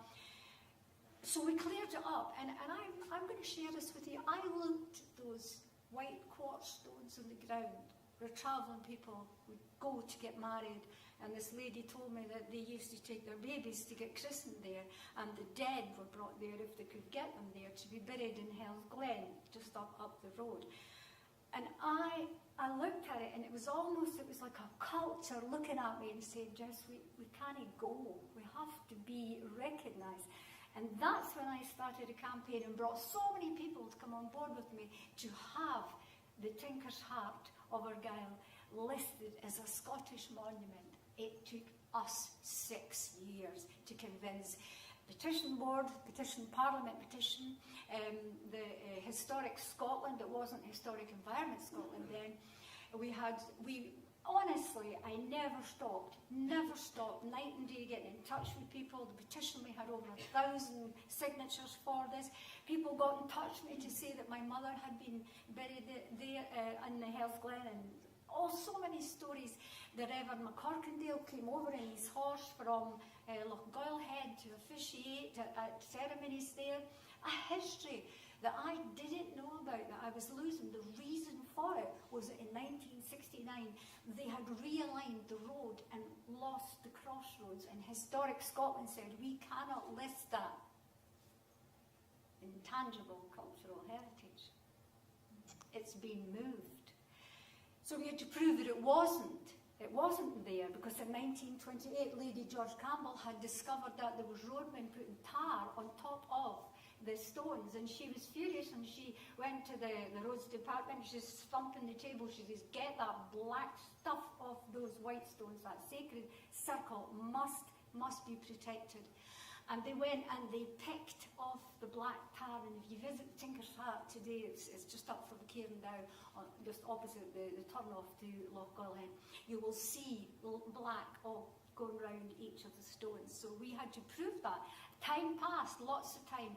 The wonderful Historic Environment Scotland sent a lovely guy called George Fintlater to work with us. The local MSP, Michael Russell, came on board. He helped. We all worked together. And one day the phone rang, and it was George Fintlater. Just, have you looked at your emails? He said, no, I'm doing this, I'm doing that. Go and look at them now. And there it was. Historic Environment had said we had done something that we'd never thought we'd do. We had to change our criteria. It's a listed monument. It's protected. And Scotland can stand and say, yes, the travelling people are still here. And this little heart on the ground proves it.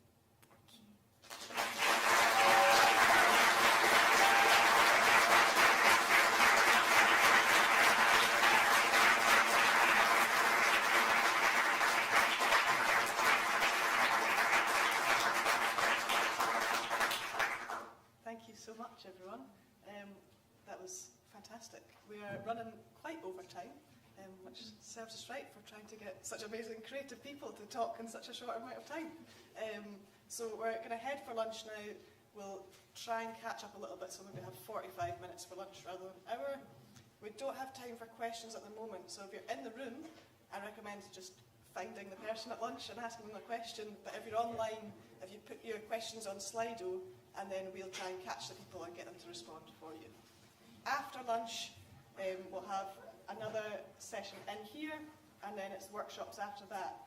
Mary McFadgen hasn't been able to make it today. She's not well, unfortunately, so if you're signed up for her session, or you've signed up for a session and you'd like to check which one it is if you've forgotten or would like to change, then if you could try and catch Lindsay or Richie, who'll be sort of hanging around that front desk, go to them and they'll sort you out.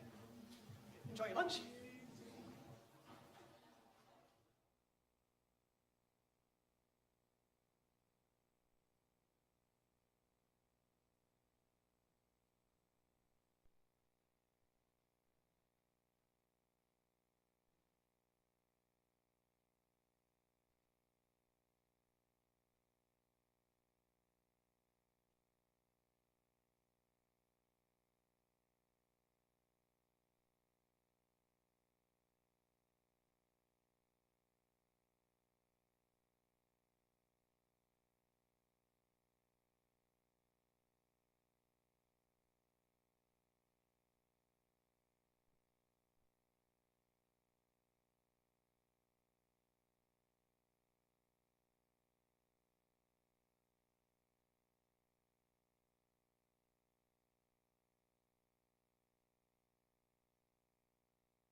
That's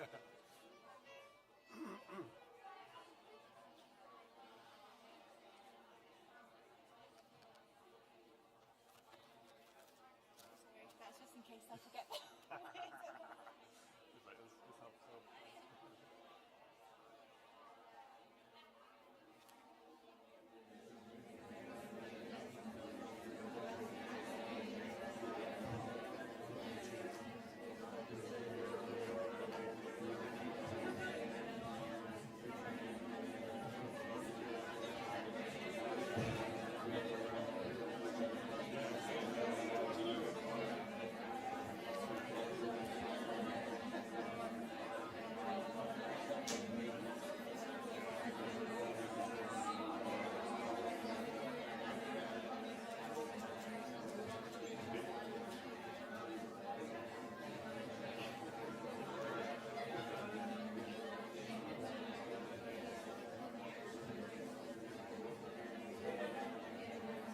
Hello everyone. Thanks for coming back. Fasta mai. My name is Jacob O'Sullivan. I am the Museum Development Manager at Museums Galleries Scotland, one of the partners of the ICH and Scotland Partnership, and one of the organisers of this. It's so great to be here with you all today and to have everyone here. Thank you all so much for coming. I've really enjoyed it so far, and I think we've heard some wonderful talks, particularly from practitioners, and had some wonderful music. In this session, we're going to look a little bit more in depth at different ICH supporting organisations, and really how ICH is explored at the strategic level, and kind of what that means in terms of social impact and other concerns like this. So, for this session, we're going to hear from Creative Services Scotland on EDI and Traditional Arts Research, from Rachel Blanche. We're going to hear from David Lees from Galgale, and we have music from Isla Collister. And we are also supposed to be hearing from Dr. Bríse Madrill, who's the Director of Culture Vannin, the Manx Heritage Foundation. Unfortunately, Bríse is unable to make it this morning. However, she's written a brilliant script that I'm going to read from. So please bear with me, but it's really interesting. I am, as I say, I'm Museum Development Manager for Museums Galleries Scotland, but I am also a trustee of Culture Vannin. So for the purposes of this talk, I'm talking as a trustee of Culture Vannin, and thank you very much indeed for listening. I'm reading this in the first person, but it's the words of Bríse Madrill, but Jacob might come out occasionally. So keep your eye on that. So, it was already there. Okay, ICH in the Isle of Man and Year of the Manx Language 2026.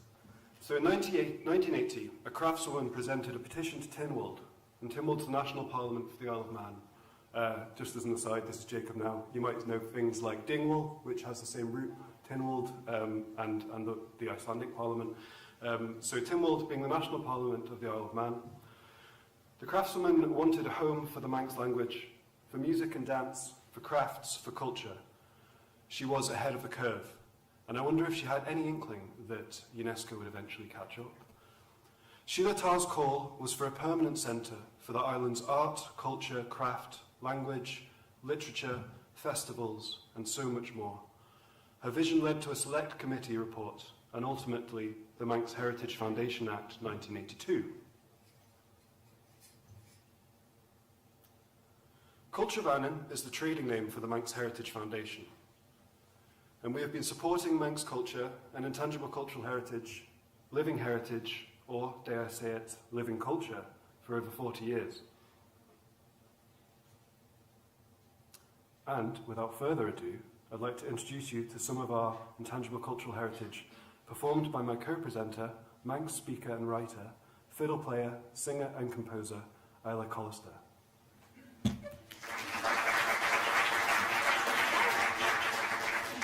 Thanks very much. Tommy some clay, Real McGev, Oshmanin, the Holshaju, and Hiol Karashunachine. Going to play a couple of reels from the island to just show you some of our traditional music. The first one is Jera and Tail, which means end of the world, and then Ka Jun Nan, Jun Nan's tune, and you'll find this played in sessions on the island as well.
Thank you so much, Anna. That was banging. That was brilliant. The grassroots nature of our charity's origin story, a petition from the community for the community, has stuck with us. We work in partnership with the cultural community, and we are part of its practitioners too. Being an arm's-length charity from government means that we are closer to the people we serve. I cannot say yet that the UNESCO ICH Convention extends to the Isle of Man, but I can say that it is being actively considered with the Isle of Man Cabinet Office, Culture Vannin, Manx National Heritage, the Department of Education, Sport and Culture, and the Isle of Man Arts Council all working together. Jacob's slight aside here. Obviously, the Isle of Man being independent of the UK means that although the UK has ratified at a states party level, the Isle of Man does this slightly separately. You'll have noticed on Phil's initial talk this morning the very commendable drop-down of different minority languages across these islands, that Manx wasn't there. But I'm hoping that when the Isle of Man ratifies, that will be changed. As Culture Vannin, we work with Manx language songs and rhymes and sayings, folklore, calendar customs, crafts, music and dance, festivals, and the list goes on. And we document the changing face of the Isle of Man as much as we can. Here you can see some traditions. So we have the Melia, Hop Chine, and Hunt the Wren. All of these linked to different calendar customs, and all of these actually genuinely practiced really vibrantly and actively across the island, which is wonderful to see. And the Culture Vannin website has a real great range of resources and videos in support of that.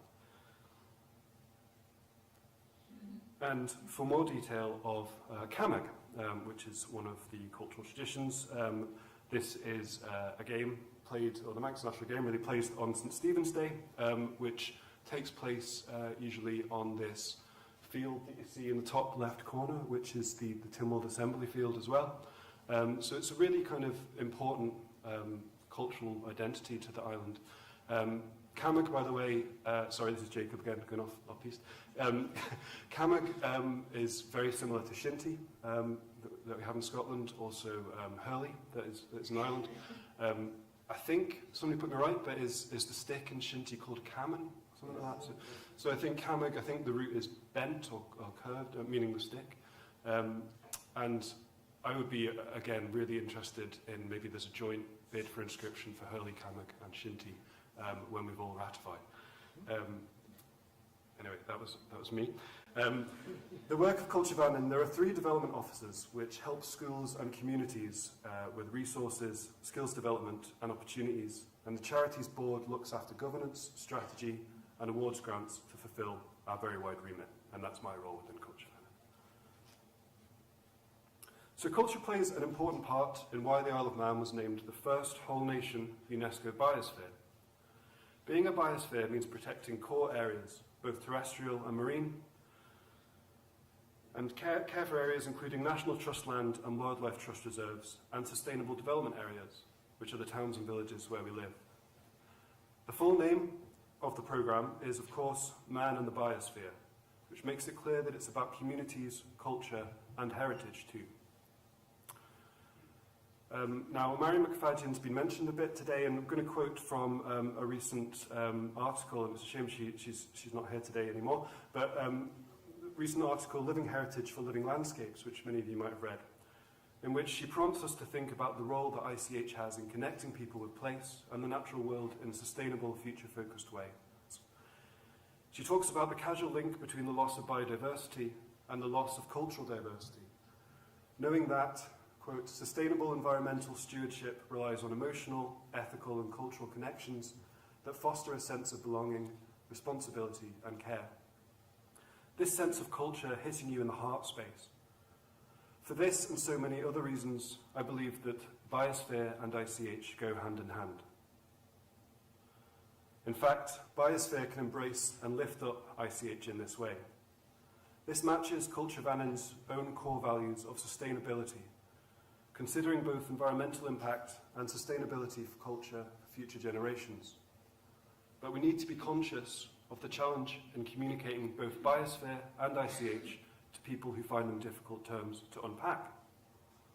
So a recent professional practice study for the MA in International Cultural Heritage Management at Durham University, led by Manx student Amelia Darroch, showed that participants believe that the celebration of Manx ICH is generally on the rise, that young people are not only preserving tradition, but also creating and learning new dances and tunes, and that ICH is developing and being transmitted organically.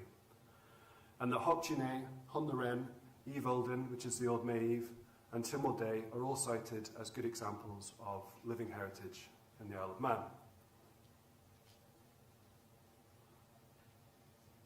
Some parts of ICH in the Isle of Man are healthy and are growing, but there is also a fragility which we hope adopting the Convention will help address, as it raises awareness about what exists and what could be lost. We may know, for instance, that all children in schools will learn about Hopchine. Hopchine is the Manx version of Halloween, and again, I believe there's a similarity with the word Hogmanay, and it's about the year ending, or the year changing. It's the Manx version of Halloween and the longest continuous calendar custom that we have on Ireland. But we still know that pumpkins still outnumber turnips in terms of carved lanterns, and that regional variations of songs may not all be heard.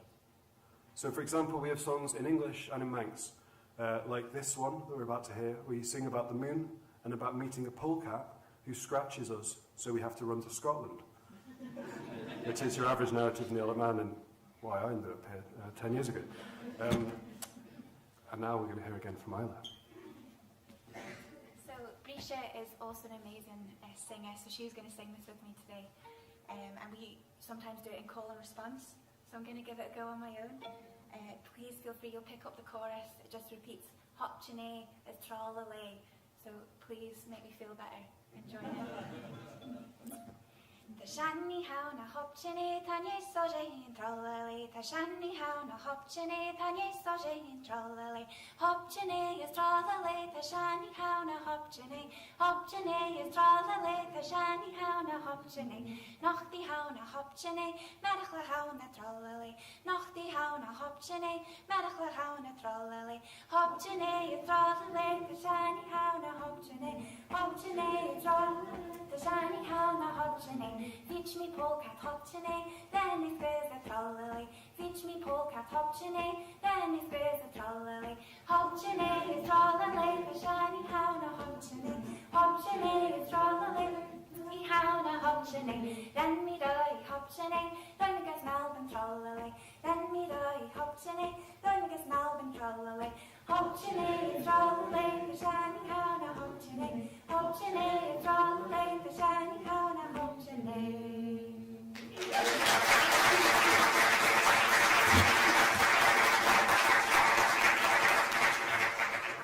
Thank you, Isla. Yeah, I was not confident on the singing.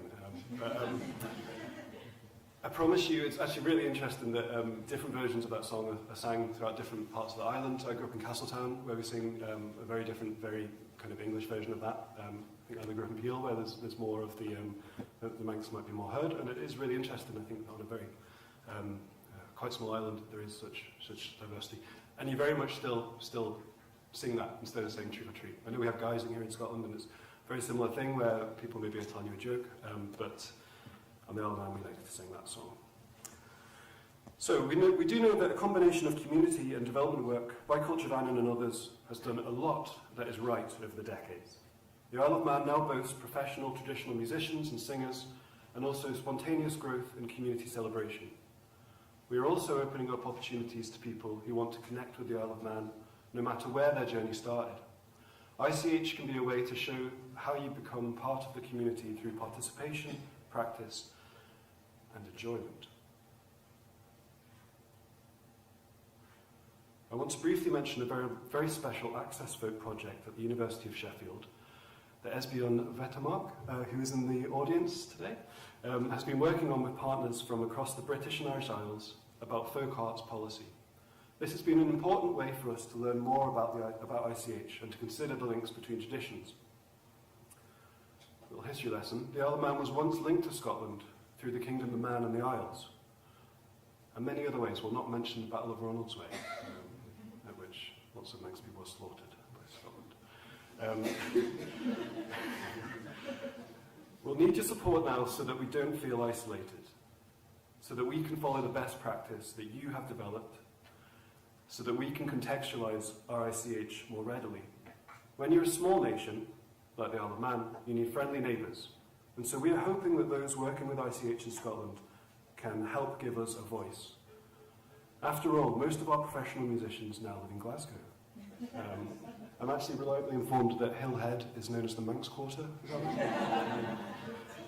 Another tune we found from Iowa. So I wanted to touch on that slightly checkered connection to Scotland and Kingdom of Man and the Isles in the next couple of tunes. I think it's fair to say that as an island, there's certain aspects of our culture and music that we've lost touch with, and so that means there's lots of reinterpretation or recreation. And as a musician, I think it's a lovely thing to look to our friendly neighbours to see what they're doing and use that to reinterpret our own music. And it's something I've been thinking a lot about this year as I work on a couple of projects for 2026, which Jacob will speak about in a bit. But I'm going to start off with a tune called Richen de Vannon, which means Kings of Man, and using a different fiddle tuning. There's really, really vague mention of a drone type style of fiddle tuning on the island, and that's it. We don't really have any evidence for it. So I've kind of looked to Shetland and Norway to recreate something, and then I've written a tune, a new Manx tune in that idiom as well. So yeah, this isn't traditional. I'll get told off if I say it as such, but yeah, hopefully it demonstrates that it's still a living and evolving tradition, and we've got lots to learn from our neighbours as well.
One of our key challenges will be communicating that the Manx language as an entity is not covered by the Convention, but that so much that belongs to it is.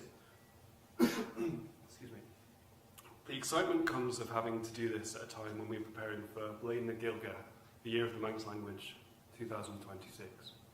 We're making the year community-led with a backbone of events and projects organised by us and other members of the GBIN Manx Language Network. We have three aims. One, to promote a positive image of Manx. Two, to increase participation and usage.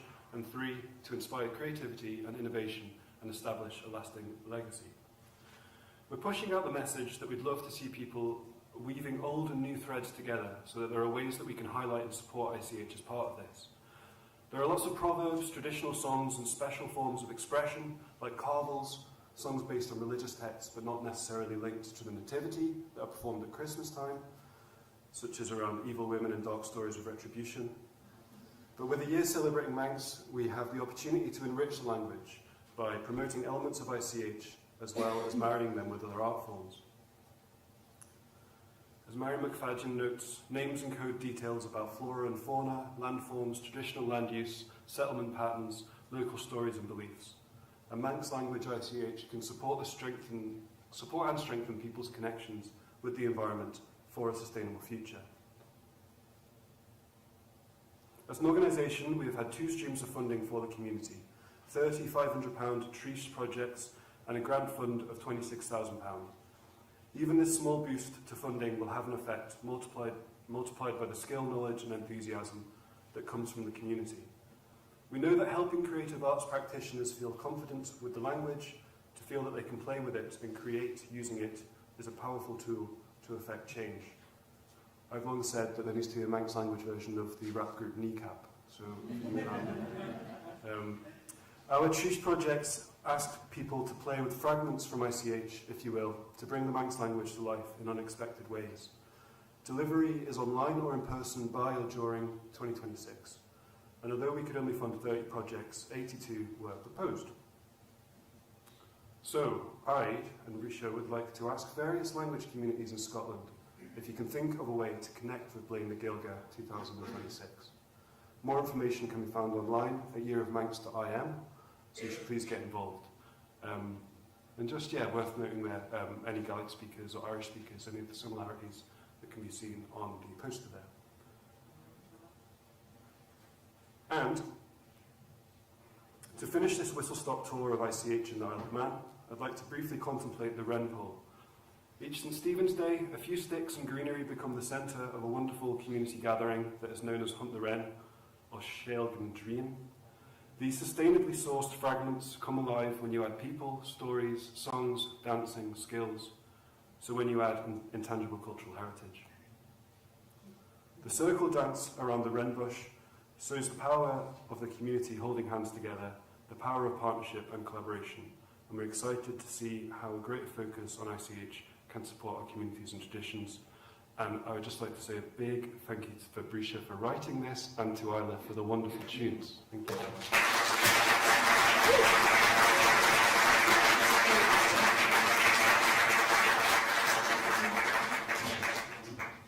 Thank you. And now we're going to hear from Gael and David Lees.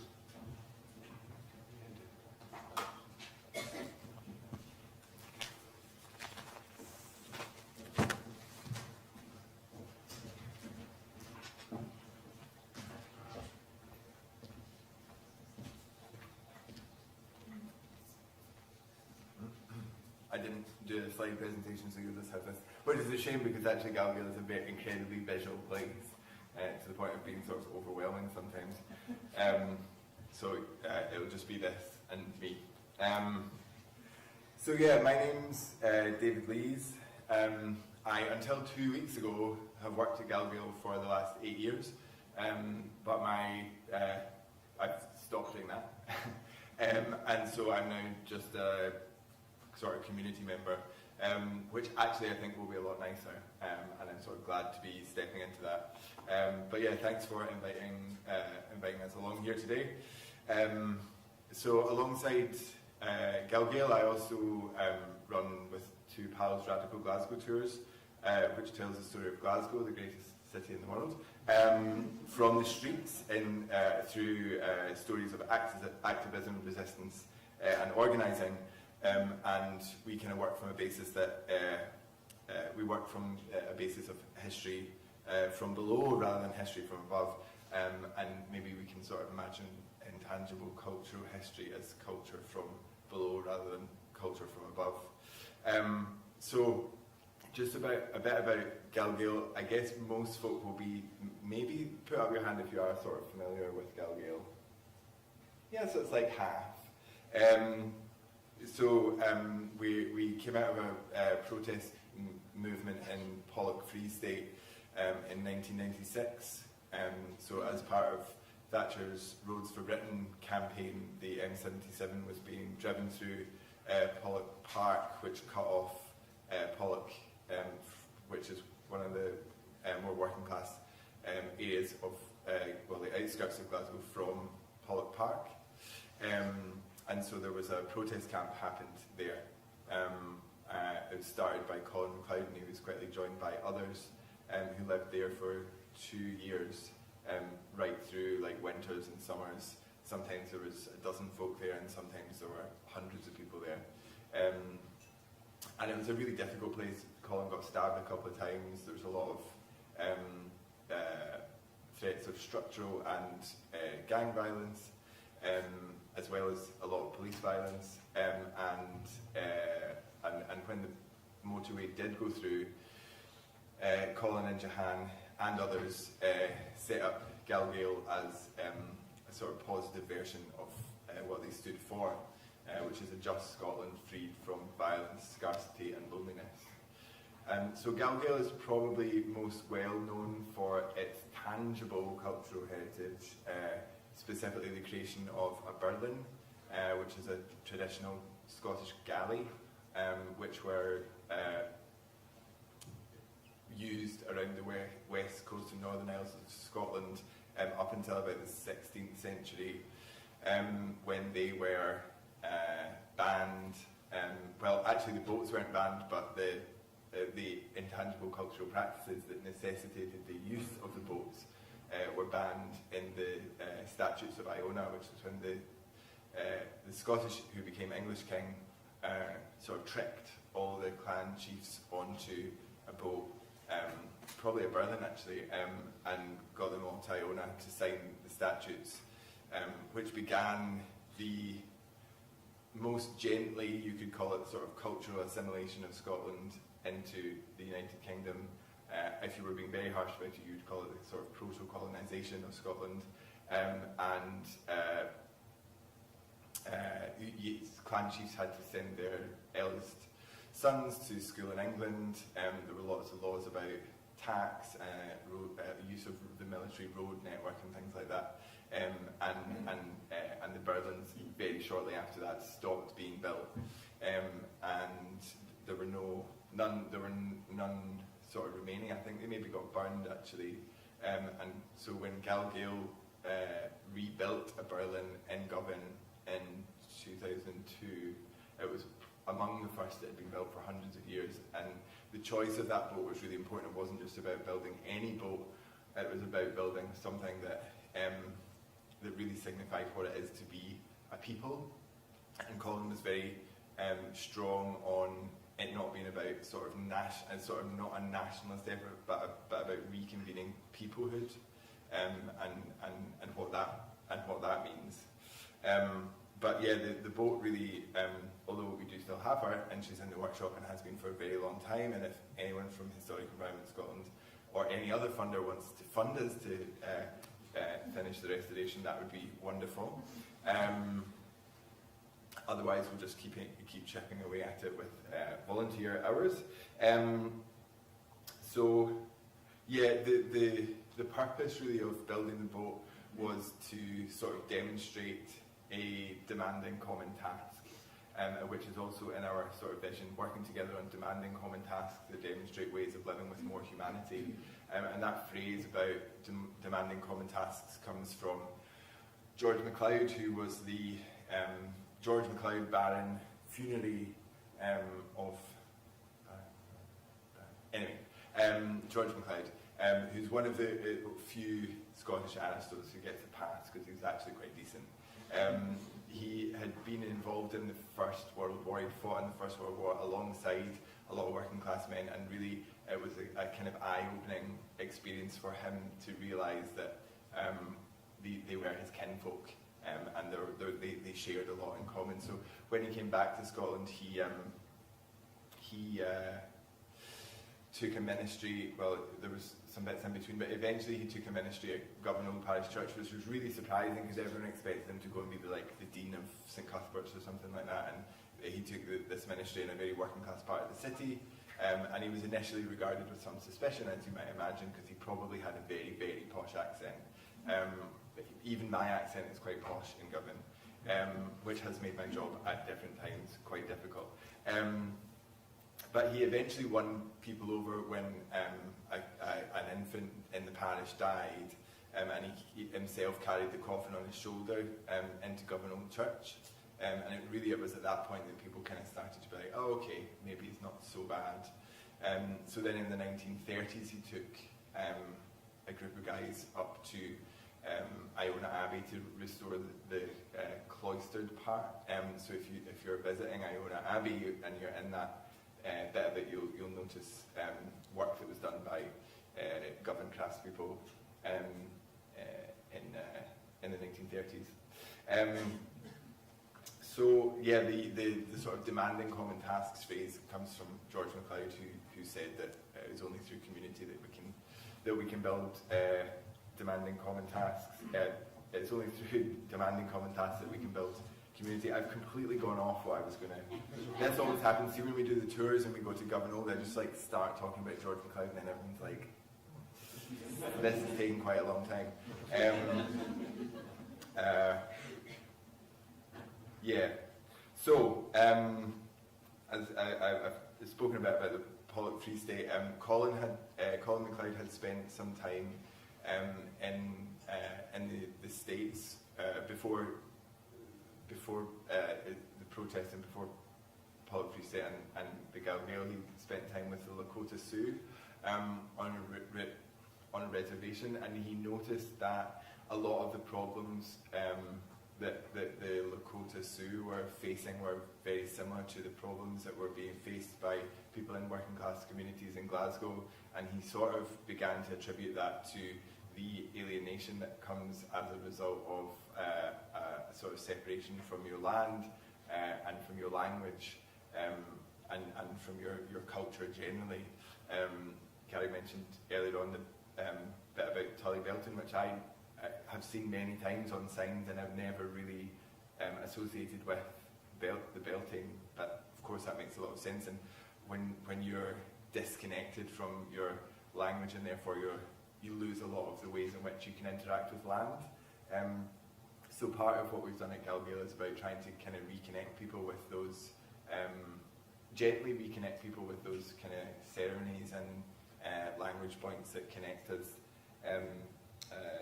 to land.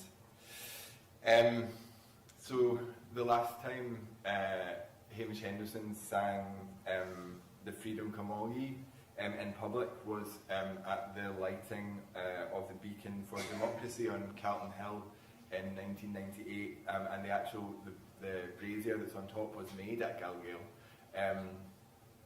And it's a song that I really love, and I think there's particularly relevant is the last verse in terms of what we're talking about today. I just had to swallow my chewing gum so that I could sing. Otherwise it would just pop out. Or I could have done that, but that would be disgusting. Say, come all ye at him with freedom, never heed what the hoodies croak for doom. In your house all the bairns o' Adam will find brie, barley brie and painted room. Thank you for joining in. I felt quite self-conscious. So I think for me it's those last lines that kind of underscore what it is to be Scottish and the traditions that underpin a country that welcomes in the stranger and that gives them something to eat, something to drink and somewhere safe to sleep. And you find that same sentiment in a really beautiful Celtic blessing. I saw a stranger yestreen, I put food in the eating place, drink in the drinking place, music in the listening place.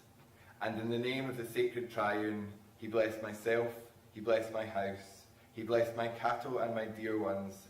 And the lark said in her song, often, often, often goes Christ in the stranger's guise. Often, often, often goes Christ in the stranger's guise.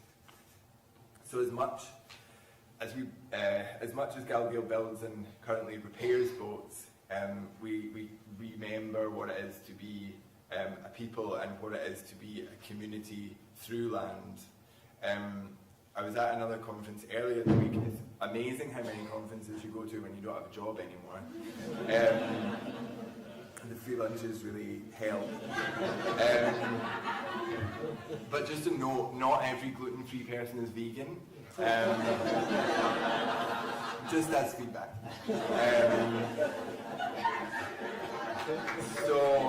Yeah, I was at this other conference earlier on in the week called Scotland's Land Reform Futures, which was at the James Hutton Institute. And what was really noticeable was that culture was nowhere on the agenda.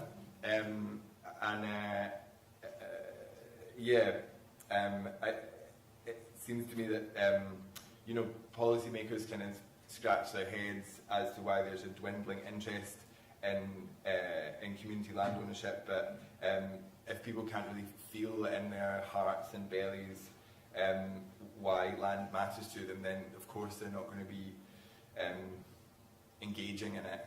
And I think, unless I'm mistaken, I would be very happy to hear that I am, I don't think Creative Scotland has a strategic focus on land.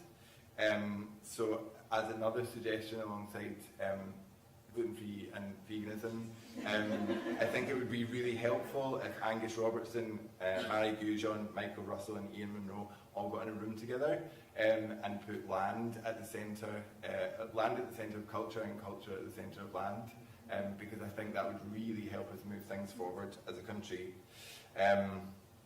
Because most people don't care about land on the level of statistics.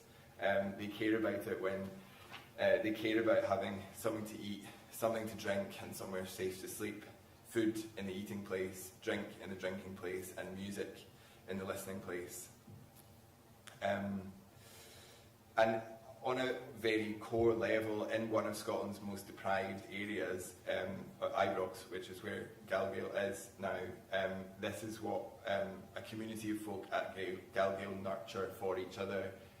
We really we are a charity limited by guarantee because it's kind of the thing that suits best in terms of funding, but really there's no word for being a mutual aid, but I think that's much more how we think of ourselves.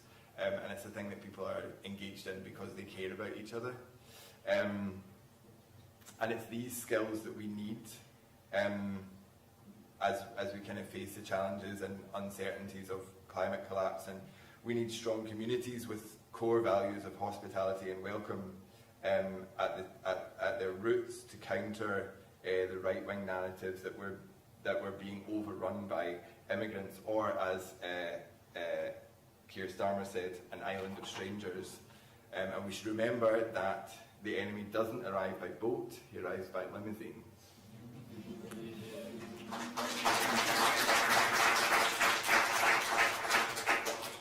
So Galgale's name refers to the sort of 9th century some of the 9th century peoples of Scotland, the tribes of the Galgale. So the Gal means foreigner or stranger, and the Gael is the person of the heartland. And in these tribes of the Galgale, the places and cultures were strengthened by difference, and that's a really kind of core message that we share with every person who comes to Galgale, whether it's for boat building, for gardening, or if it's for something to eat, something to drink, or somewhere safe to rest. Thank you.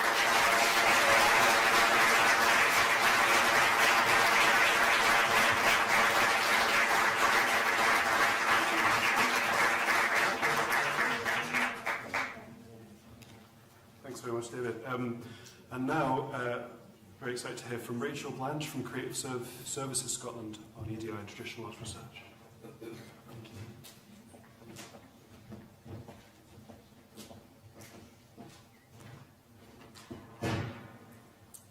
Hey everybody, my name is Rachel Blanche. I'm working with Creative Services Scotland in partnership on this research, and I'm actually from Queen Margaret University, where I'm a senior lecturer in arts management and cultural policy. I'm wondering if I stand to the side here, if you can still hear me. Does that work okay? Yeah, great. Because I want to be able to look up at the screen while I talk, so if I get my position. Can you hear me still? Yeah, okay, great. So what I'm going to do is present headline findings from some recent research that we've been conducting on behalf of Creative Scotland, who commissioned it. Bearing in mind that the reporting is still underway, it's still in the analysis phase, so what I'm presenting here is still ongoing.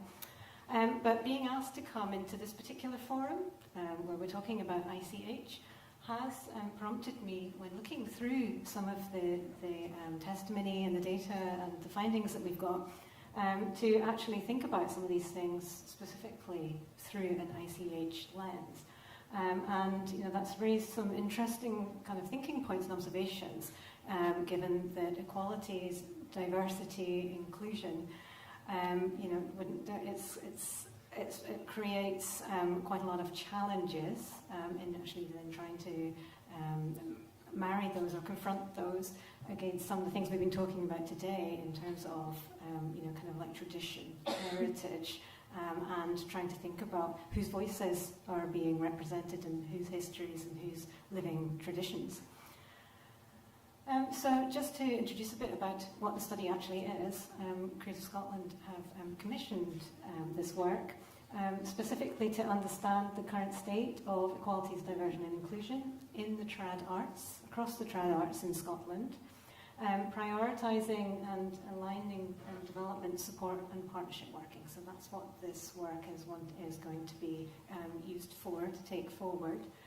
But also for addressing need and opportunity within the sector. So it's very much part of a policy process, and to try to deepen the understanding and the sort of knowledge on which policies are being made. So it's quite worth noting that it's the first study of its kind, looking into EDI in traditional arts in Scotland. So the key core question that we're exploring has been, what does equality, diversity and inclusion look like right now within the trad arts sector in Scotland? And the research has taken the form of a kind of classic approach of desk review, of looking to gather what's already known and documented in terms of statistics and policies. A sector survey, quite an in-depth one, trying to really get into a lot of the issues, 55 questions, and it's been sent out and completed by individuals and organisations across traditional arts, and people working from any culture in traditional arts, and that's a key kind of element that I think is really important in some of the findings that we've got today. 46 respondents to that, and then 3 focus groups were having very in-depth exploration with 15 practitioners, again from across the traditional arts in Scotland. So the research has really tried to explore lived experiences of equality, diversity and inclusion with the people we're speaking to, and we've generated a very large amount of testimony and insights, which I'm going to share some of which with you today. So when we're talking about traditional arts, and certainly from Creative Scotland's point of view, there's the definition that traditional arts is traditional music, it's dance, it's storytelling, it's craft, from any culture that's produced in Scotland. Obviously Creative Scotland also has responsibility now for intangible cultural heritage. And looking at how this is presented, like on the website at Creative Scotland, that's managed through its Place Partnerships and Communities team, and they have dedicated officers there for traditional arts and for Gaelic arts. So we can see that the fact that we've got traditional arts and Gaelic arts within the ICH team, just how intertwined trad arts is with understandings and management of ICH in Scotland. But then also, Scotland are also highlighting that when they're introducing and defining what intangible cultural heritage is, that it is very intertwined with the language around traditional arts in Scotland. So words like living traditions, heritage, culture, folklore, that's all ICH. And the ICH is closely related to and intertwined with folk arts and traditional arts. So we can see that when we're talking about ICH and trad arts, there's a really kind of like close overlap. And the way that Creative Scotland is managing ICH is, they're recognising ICH as practices that have been handed down generation by generation through communities. It's still part of Scotland's heritage today, and this is all of the wonderful things that we've been talking about and hearing about today, which has been very, very special. And of course, those practices, as far as the policy is concerned, can come from communities who've lived in Scotland for centuries, but also from people who've chosen to call Scotland home more recently, so people who we might consider to be newer Scots. And so ICH is seen as part of all the art forms that Creative Scotland has responsibility for. So Creative Scotland supports ICH that's indigenous of any culture or community, provided that that work or the practitioner is based in Scotland. And to get the support from Creative Scotland, ICH has to include creative processes, involve communities engaging with ICH, and recognising that ICH has to be deemed important by people themselves. It can't be imposed by any external body. So we can see here that there's quite a lot of complexities here, particularly if we're trying to think about traditional arts and ICH as coming from any culture and for any cultural traditions. And the results of our research reveal quite a lot of the complexities that are experienced by the sector in dealing with cultural diversity in these ways. So in terms of whose experiences are reported in our study, our survey sample, but also our focus groups, represent higher proportions per percentage of Scottish population of people from non-white ethnic groups, also from Gaelic and Scots speakers. There's also higher than the proportional representation per population of women in our study, as well as people identifying as non-binary, people identifying or themselves as LGBT, and also people with disabilities. And in terms of art forms and traditions, we've kind of categorised people responding to our survey using the art forms that Creative Scotland includes in traditional arts. But we can see that an interdisciplinary and a multi-art form focus is a real characteristic. It's a core aspect of many of the traditional arts in Scotland, where lots of people are saying that their work is multi-art form or it crosses disciplines. But we can see, and I think this is going to be quite important when I present some of the findings, that a very large proportion of the respondents I'm talking about come from the music sector, and so a lot of it's about professional contexts and people who are performing. So the majority of our study are participants in Gaelic and Scots culture, so we are talking about Indigenous cultures. But there are participants who told us that their practice was rooted in non-Scottish traditions, and these include African traditions, Caribbean, Tamil, Indian, Spanish, Argentinian, Hungarian, Balkan, Slavic, New Zealand and Maori traditions. So we can see that even though we've got a small number of people who are coming from a non-Indigenous Scottish traditional background, there's a lot happening in Scotland in our sector in terms of trad arts. So what's working in the sector is generally a really high level of confidence in how people feel they understand EDI, and a feeling that awareness around equality, diversity and inclusion is growing across the sector. We've heard about lots of festivals and organisations that are modelling good practice and leadership around really important things like fair pay, shared decision making, flexible pricing for accessibility, travel and childcare support for inclusion, and these sorts of things. And indeed, strengths in the sector, really important ones, are really strong evidence of learning and transmission through generations, community-driven participation happening, across the board, and very warm relationships within the sector once relationships have been established. But there are many who say that their practice is increasingly hard and quite difficult to fit neatly within defined categories due to the complexity of their practice, their cultures, their identities. And this kind of raises the first of the issues that are related to a theme I'll be talking a lot about, which is about boxes, being put into categories and having to tick boxes. A lot of people feel that greater inclusion is needed through broadening understanding of what traditional arts look like, to include things like fashion, food, digital art forms, etc. And this morning when we were hearing about the Living Heritage list, I noted that that listing does include some of these broader characteristics.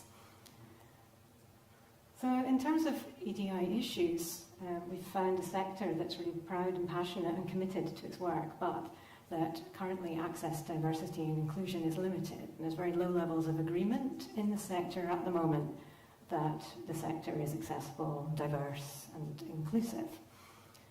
The majority of people see challenges to full participation in the sector across protected characteristics and geography.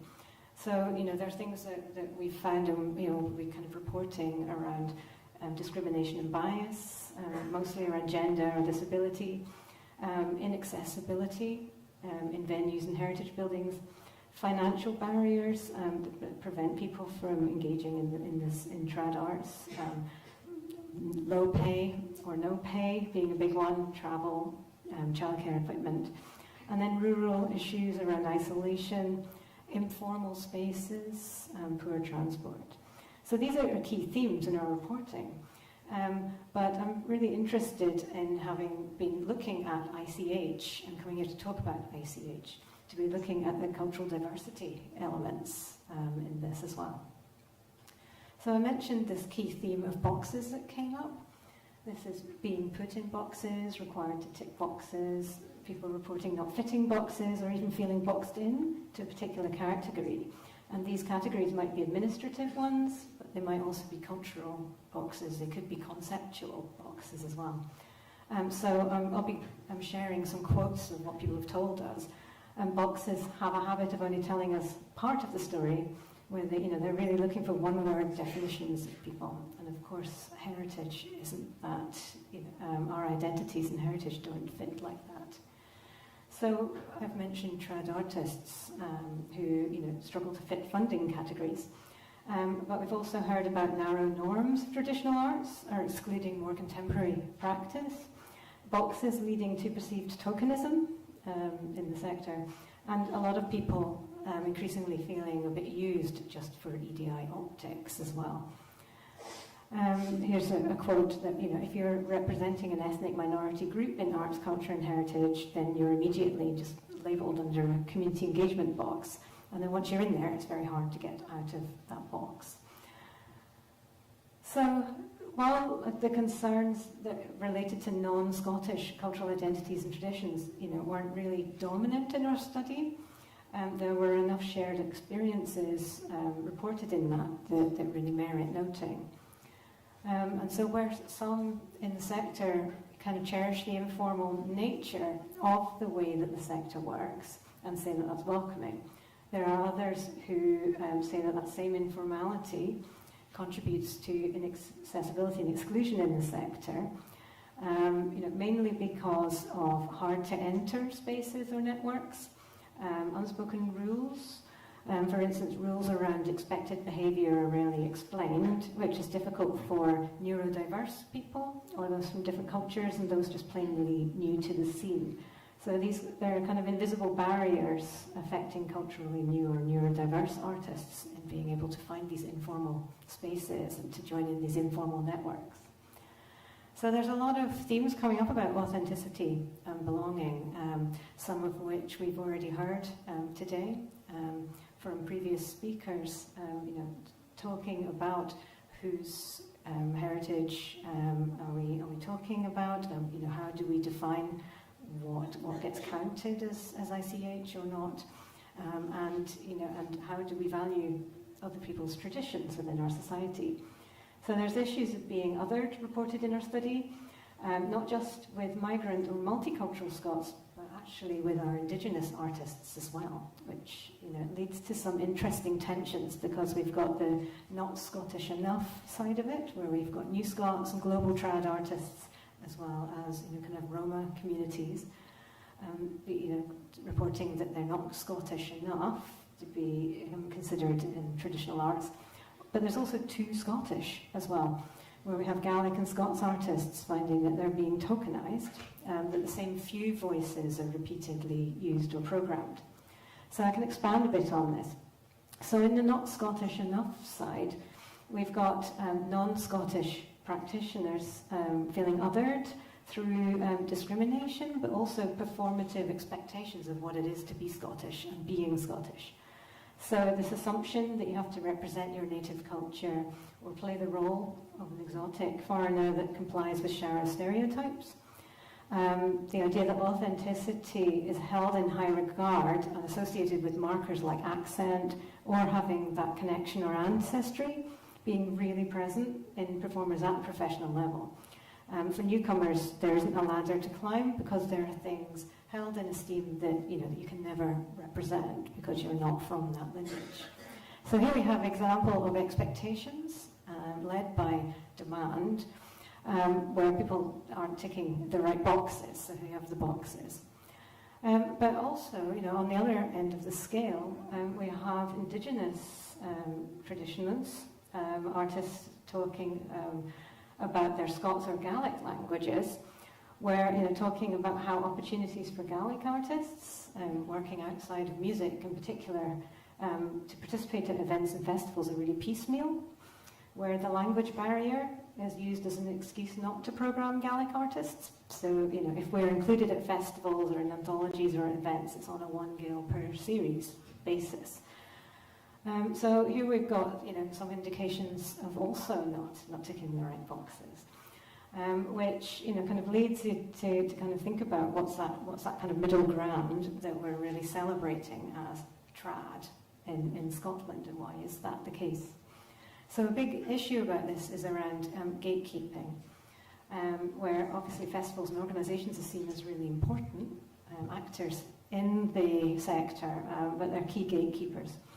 But that assumptions about audiences for certain kinds of work or demand for it are leading to kind of narrow representation in media and programming, with some work being excluded or overlooked for not fitting into a kind of more marketable standard of trad in Scotland.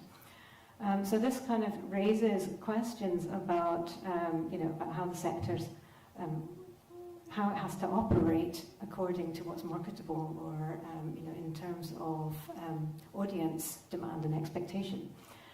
So there's an element of risk in there for people who are actually programming work. But things that people have actually been told, by organisations are, like for instance, we don't get audiences for Irish artists here, or our crowd don't turn out for people who don't look like them. So, there's a quite, kind of stark kind of statements. But without organisations and gatekeepers' support, it's quite hard to get funding and quite hard to then, get platformed in the sector. So this suggests that, like the policy environment, which is talking about, trad arts from any culture in Scotland, the ICH stipulations, that these are at odds with programming norms. So, to take this beyond commodification then, we have to recognise that what I'm talking about relates largely to the professional sector, the people who are seeking opportunities to perform and produce work. We're seeing this disconnect then, in that sense, between inclusive policies and a sector which has to exist by what it can programme according to expectations and demand. So if we broaden the focus to those who don't aspire to professionalise practice, we would see that diverse trad arts is flourishing across Scotland. And if we recognise that ICH and trad is also relevant at the grassroots level, then there's a lot happening in the sector that might require different support. Because trad arts isn't necessarily just about what's happening on the stage, but it's a cultural expression. It's what is happening at grassroots. And so if ICH is all about people and it's fluid, it's continuously negotiated, and it relies on political actions to stay alive, as in this academic perspective, in which we've heard a lot today, it raises the important question, I think, about how do we platform intangible cultural heritage and trad arts beyond what's conventionally staged, what's marketable, and how do we support it. It's also been raised that that there's a proliferation of ICH agendas now and organisations now existing in the space that weren't there before, and with funders interested in different registers of cultural expression, and practitioners finding themselves having to navigate all of that. So just this all shows the complexity and difficulty, I think, of trying to make policy that conflates so many demands between community ICH and the professionalised sector trad. It risks generating more criteria and boxes.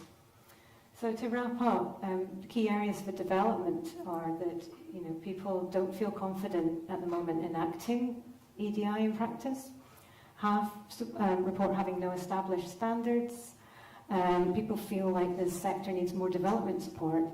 Because learning is so informal in the sector, particularly around EDI, it needs more supportive structures. So in terms of what the sector thinks will enhance EDI, it's about inclusive definitions of trad becoming more widespread. It's about removing professional barriers to belonging, opening up practitioner networks, investing in diverse practices, creating more spaces for EDI learning, and ongoing consultation and accountability.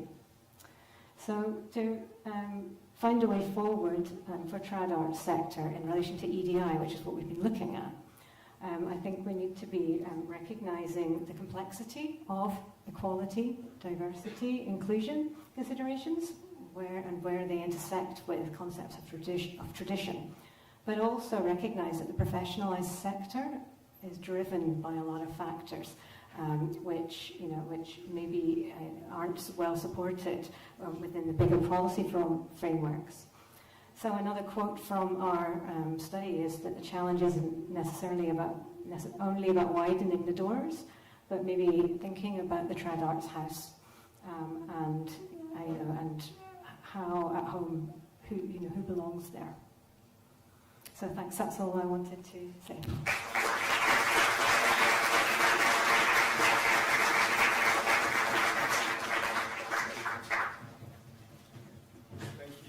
Thanks very much, Guramayu. Thanks to all our speakers and for everyone for listening. We have, I think, time for about 2 questions before a break, if there are any burning ones. If not, we can chat during the break, if you'd wish. Should we move on? Yeah. I'm aware there's a lot of people online who might have questions, so my recommendation is that anyone who's been speaking at the event so far today, if you could meet me here and we can respond to those questions while everyone else has a quick 10-minute break.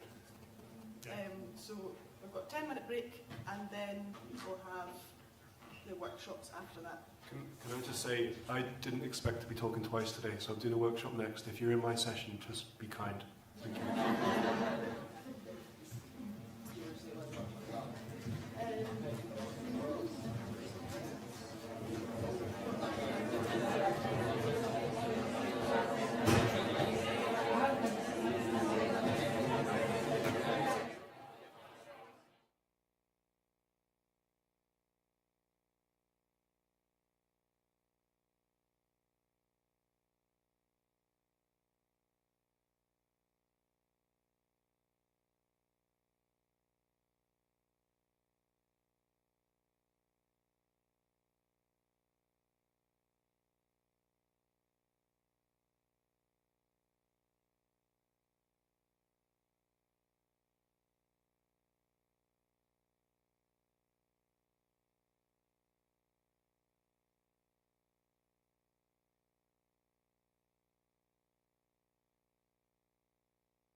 as I said, we had 35 people signed up, so deep breath. It's all quite in progress. People are coming back in here, so I want to try and keep us to time. So I'm going to try and speak not too much. Really, the idea of this particular workshop, we've never in our conferences tried to, research has always been part of that, and researchers will be a really key part of that. But we've always tried as much as we can to focus on practitioners and focus on practice. But obviously we have had a growing number of researchers in the past. And I think with the ratification of the convention, it's a great opportunity to maybe reflect on who is researching ICH in Scotland. And as the ICH in Scotland, not researching in physically living in Scotland, lots of people research Scotland and being in the country. And I think really just interested to hear people's reflections on the community of practice. As Gary and others have said, people have been researching Scotland's ICH for about 150 years more. So we have that massive amount of expertise, knowledge, history. But even since 2003, very, very few people put that in context with the simple ICH. And one of the reasons I was really keen to get Gary to come and give us a speech, because he was one of the few people who have been doing that. Has been saying, look, I'm an ethnologist, I'm studying ethnology in Scotland. And incidentally, it's the same, got the UNESCO Convention and ICH, and actually this summer. So we're going to break off into groups, but there's not enough of us, so we'll just do like one group. I think very much it's not really set up for like a round table. So can I give you that? That's just for the delegates on the stream. Or they should be doing their own session. Yeah, so they should be doing none of us. Thank you. So what we were going to ask 2 questions. We've got about 40 minutes, and we'll try and then not to overload. I think the first question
That's it. Oh.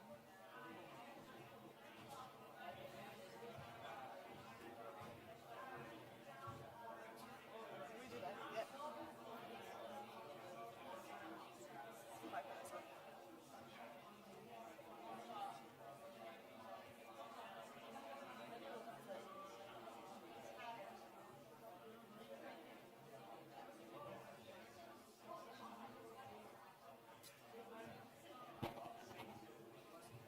Hiya.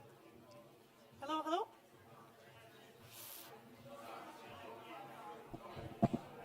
Hello? Yeah.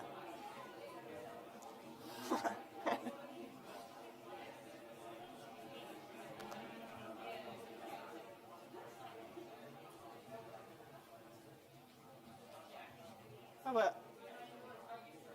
All set? Thanks so much for those of you that have managed to stick it out to the end. We've not got long left to go. We're just going to finish up with a quick wrap up. But first of all, we've got the video that we'd anticipated starting the day with from the Cabinet Secretary, Angus Robertson. So it's a bit of a welcome to the event that you've just been at. So enjoy. Hello everyone. Thank you for joining this year's National Conference on Intangible Cultural Heritage in Scotland. I'm only sorry that I can't join you in person in Perth today.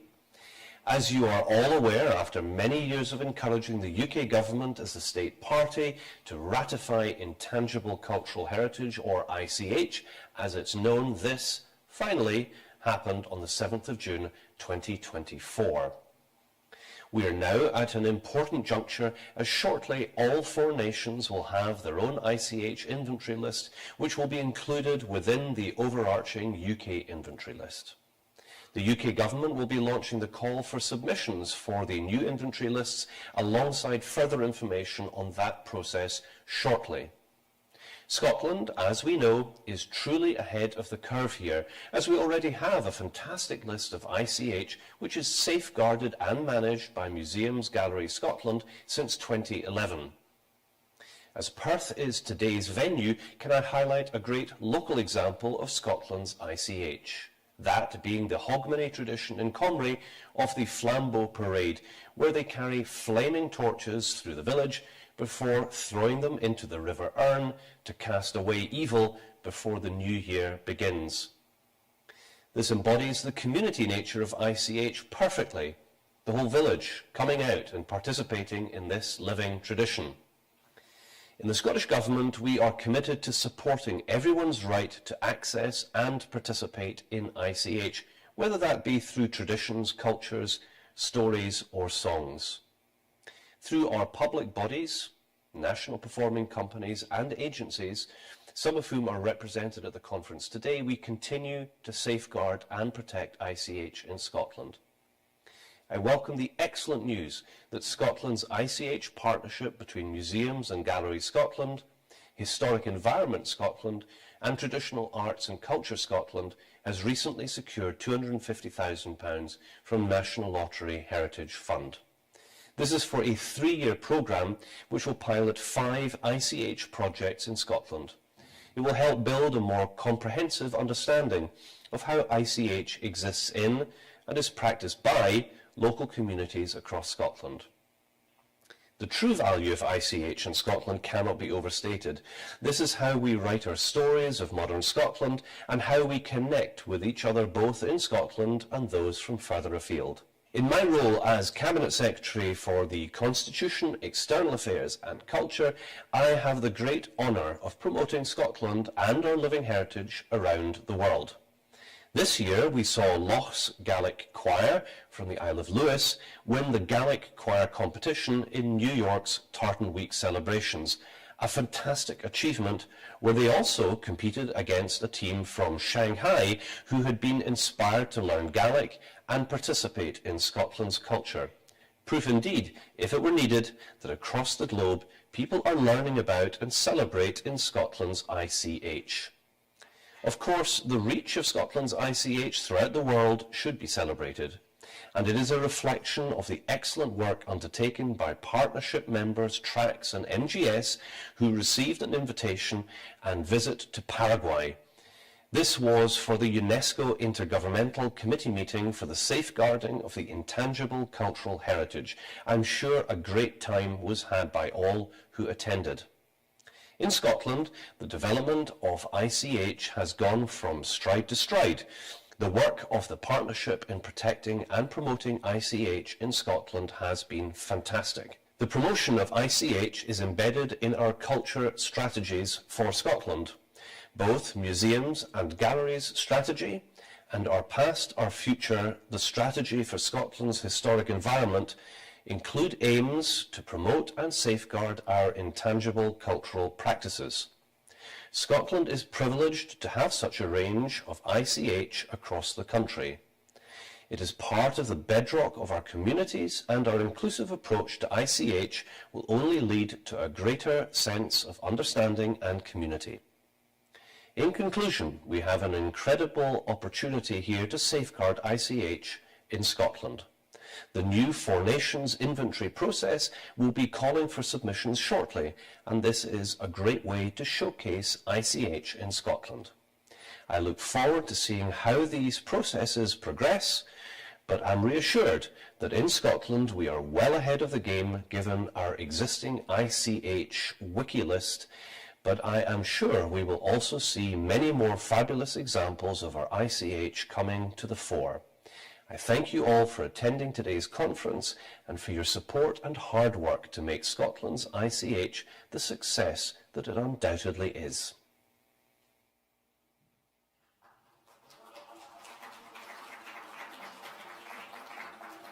Well, there we go. I'm just going to spend a couple of minutes now trying to get some feedback from you. I think today's been a real success. It's lovely to have so many people here. The event had sort of sold out within, I think, 11 hours, you know, which really shows that there's such a need for this sort of work. So, if you've got a smartphone, well, if you don't worry, we'll be asking for your feedback after the event. But this is just to try and capture some thoughts whilst we're all here and in the room. You can use the QR code or go to slido.com and put in that number. And then I've just got 3 questions to go through. So if I press that, here's your first question. What's your key takeaway from the event? And as you type these in, they should come up on the screen, so just be aware of that. Just in case.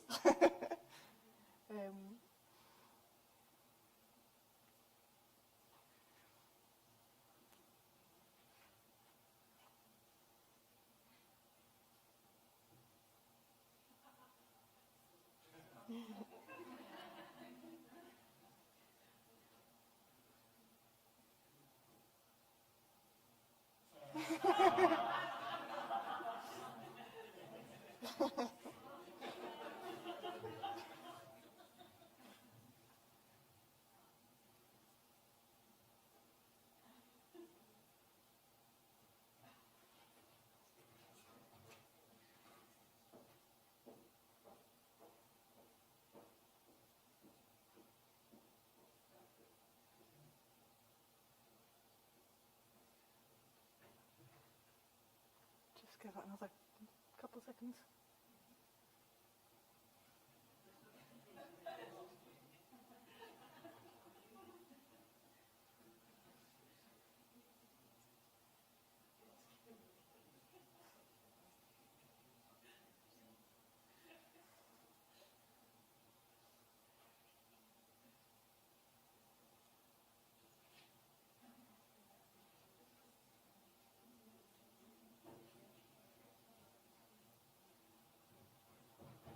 Amazing.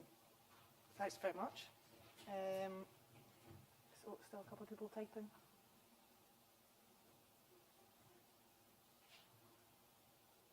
That's great. This will all be really useful for us to try and get more support and more funding to do more things like this. Right. If I go back to here, our next question. What else would you like to see from the ICH Scotland partnership? So that's Create Scotland HES, MGS tracks, you know, we're putting on this event, it's a one-day event. What else would you like to see? Would you prefer that it was a multi-day event, or events across the year, online sessions, knowledge sharing, skill sharing, more networking? You know, what else could we be doing beyond this one conference a year?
Try not to take personal offence. Amazing. Okay, and just one final question, which is, what could we improve? How could we improve for next year? We've left this one so that everyone won't see it come up on the screen, so feel free to be as honest as you like. We'll not be publicly embarrassed. And I'll just leave that up whilst and invite Steve up to come and just to round us off. Just write my feedback. Yeah.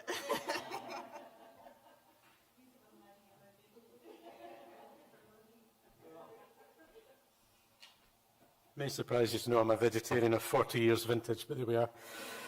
So, thank you all very much for coming along today. I think it's been a fantastic coming together of lots of interests from all over the country. I've seen people from all corners of Scotland here today and further afield. We'd like to thank very much our funders, particularly Perth and Kinross Council, for some grant support towards today's event. Please give a warm thanks to everyone here at the venue, from the catering staff, the front of house, and the folks on the tech team. Thank you all very much for your support today.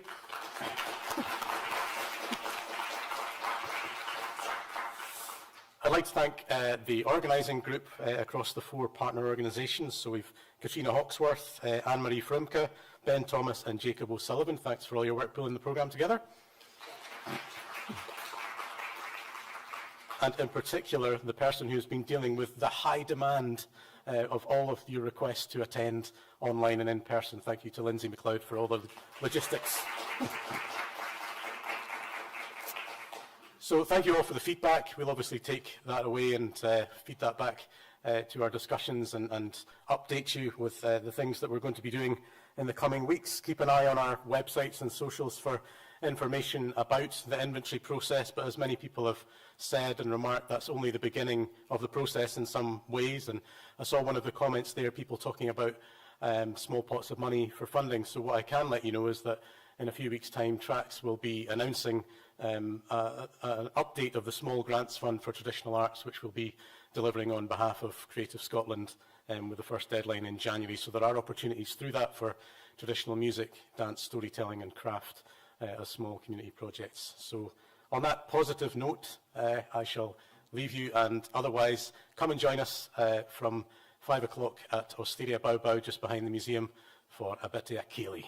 So thanks very much. Cheery.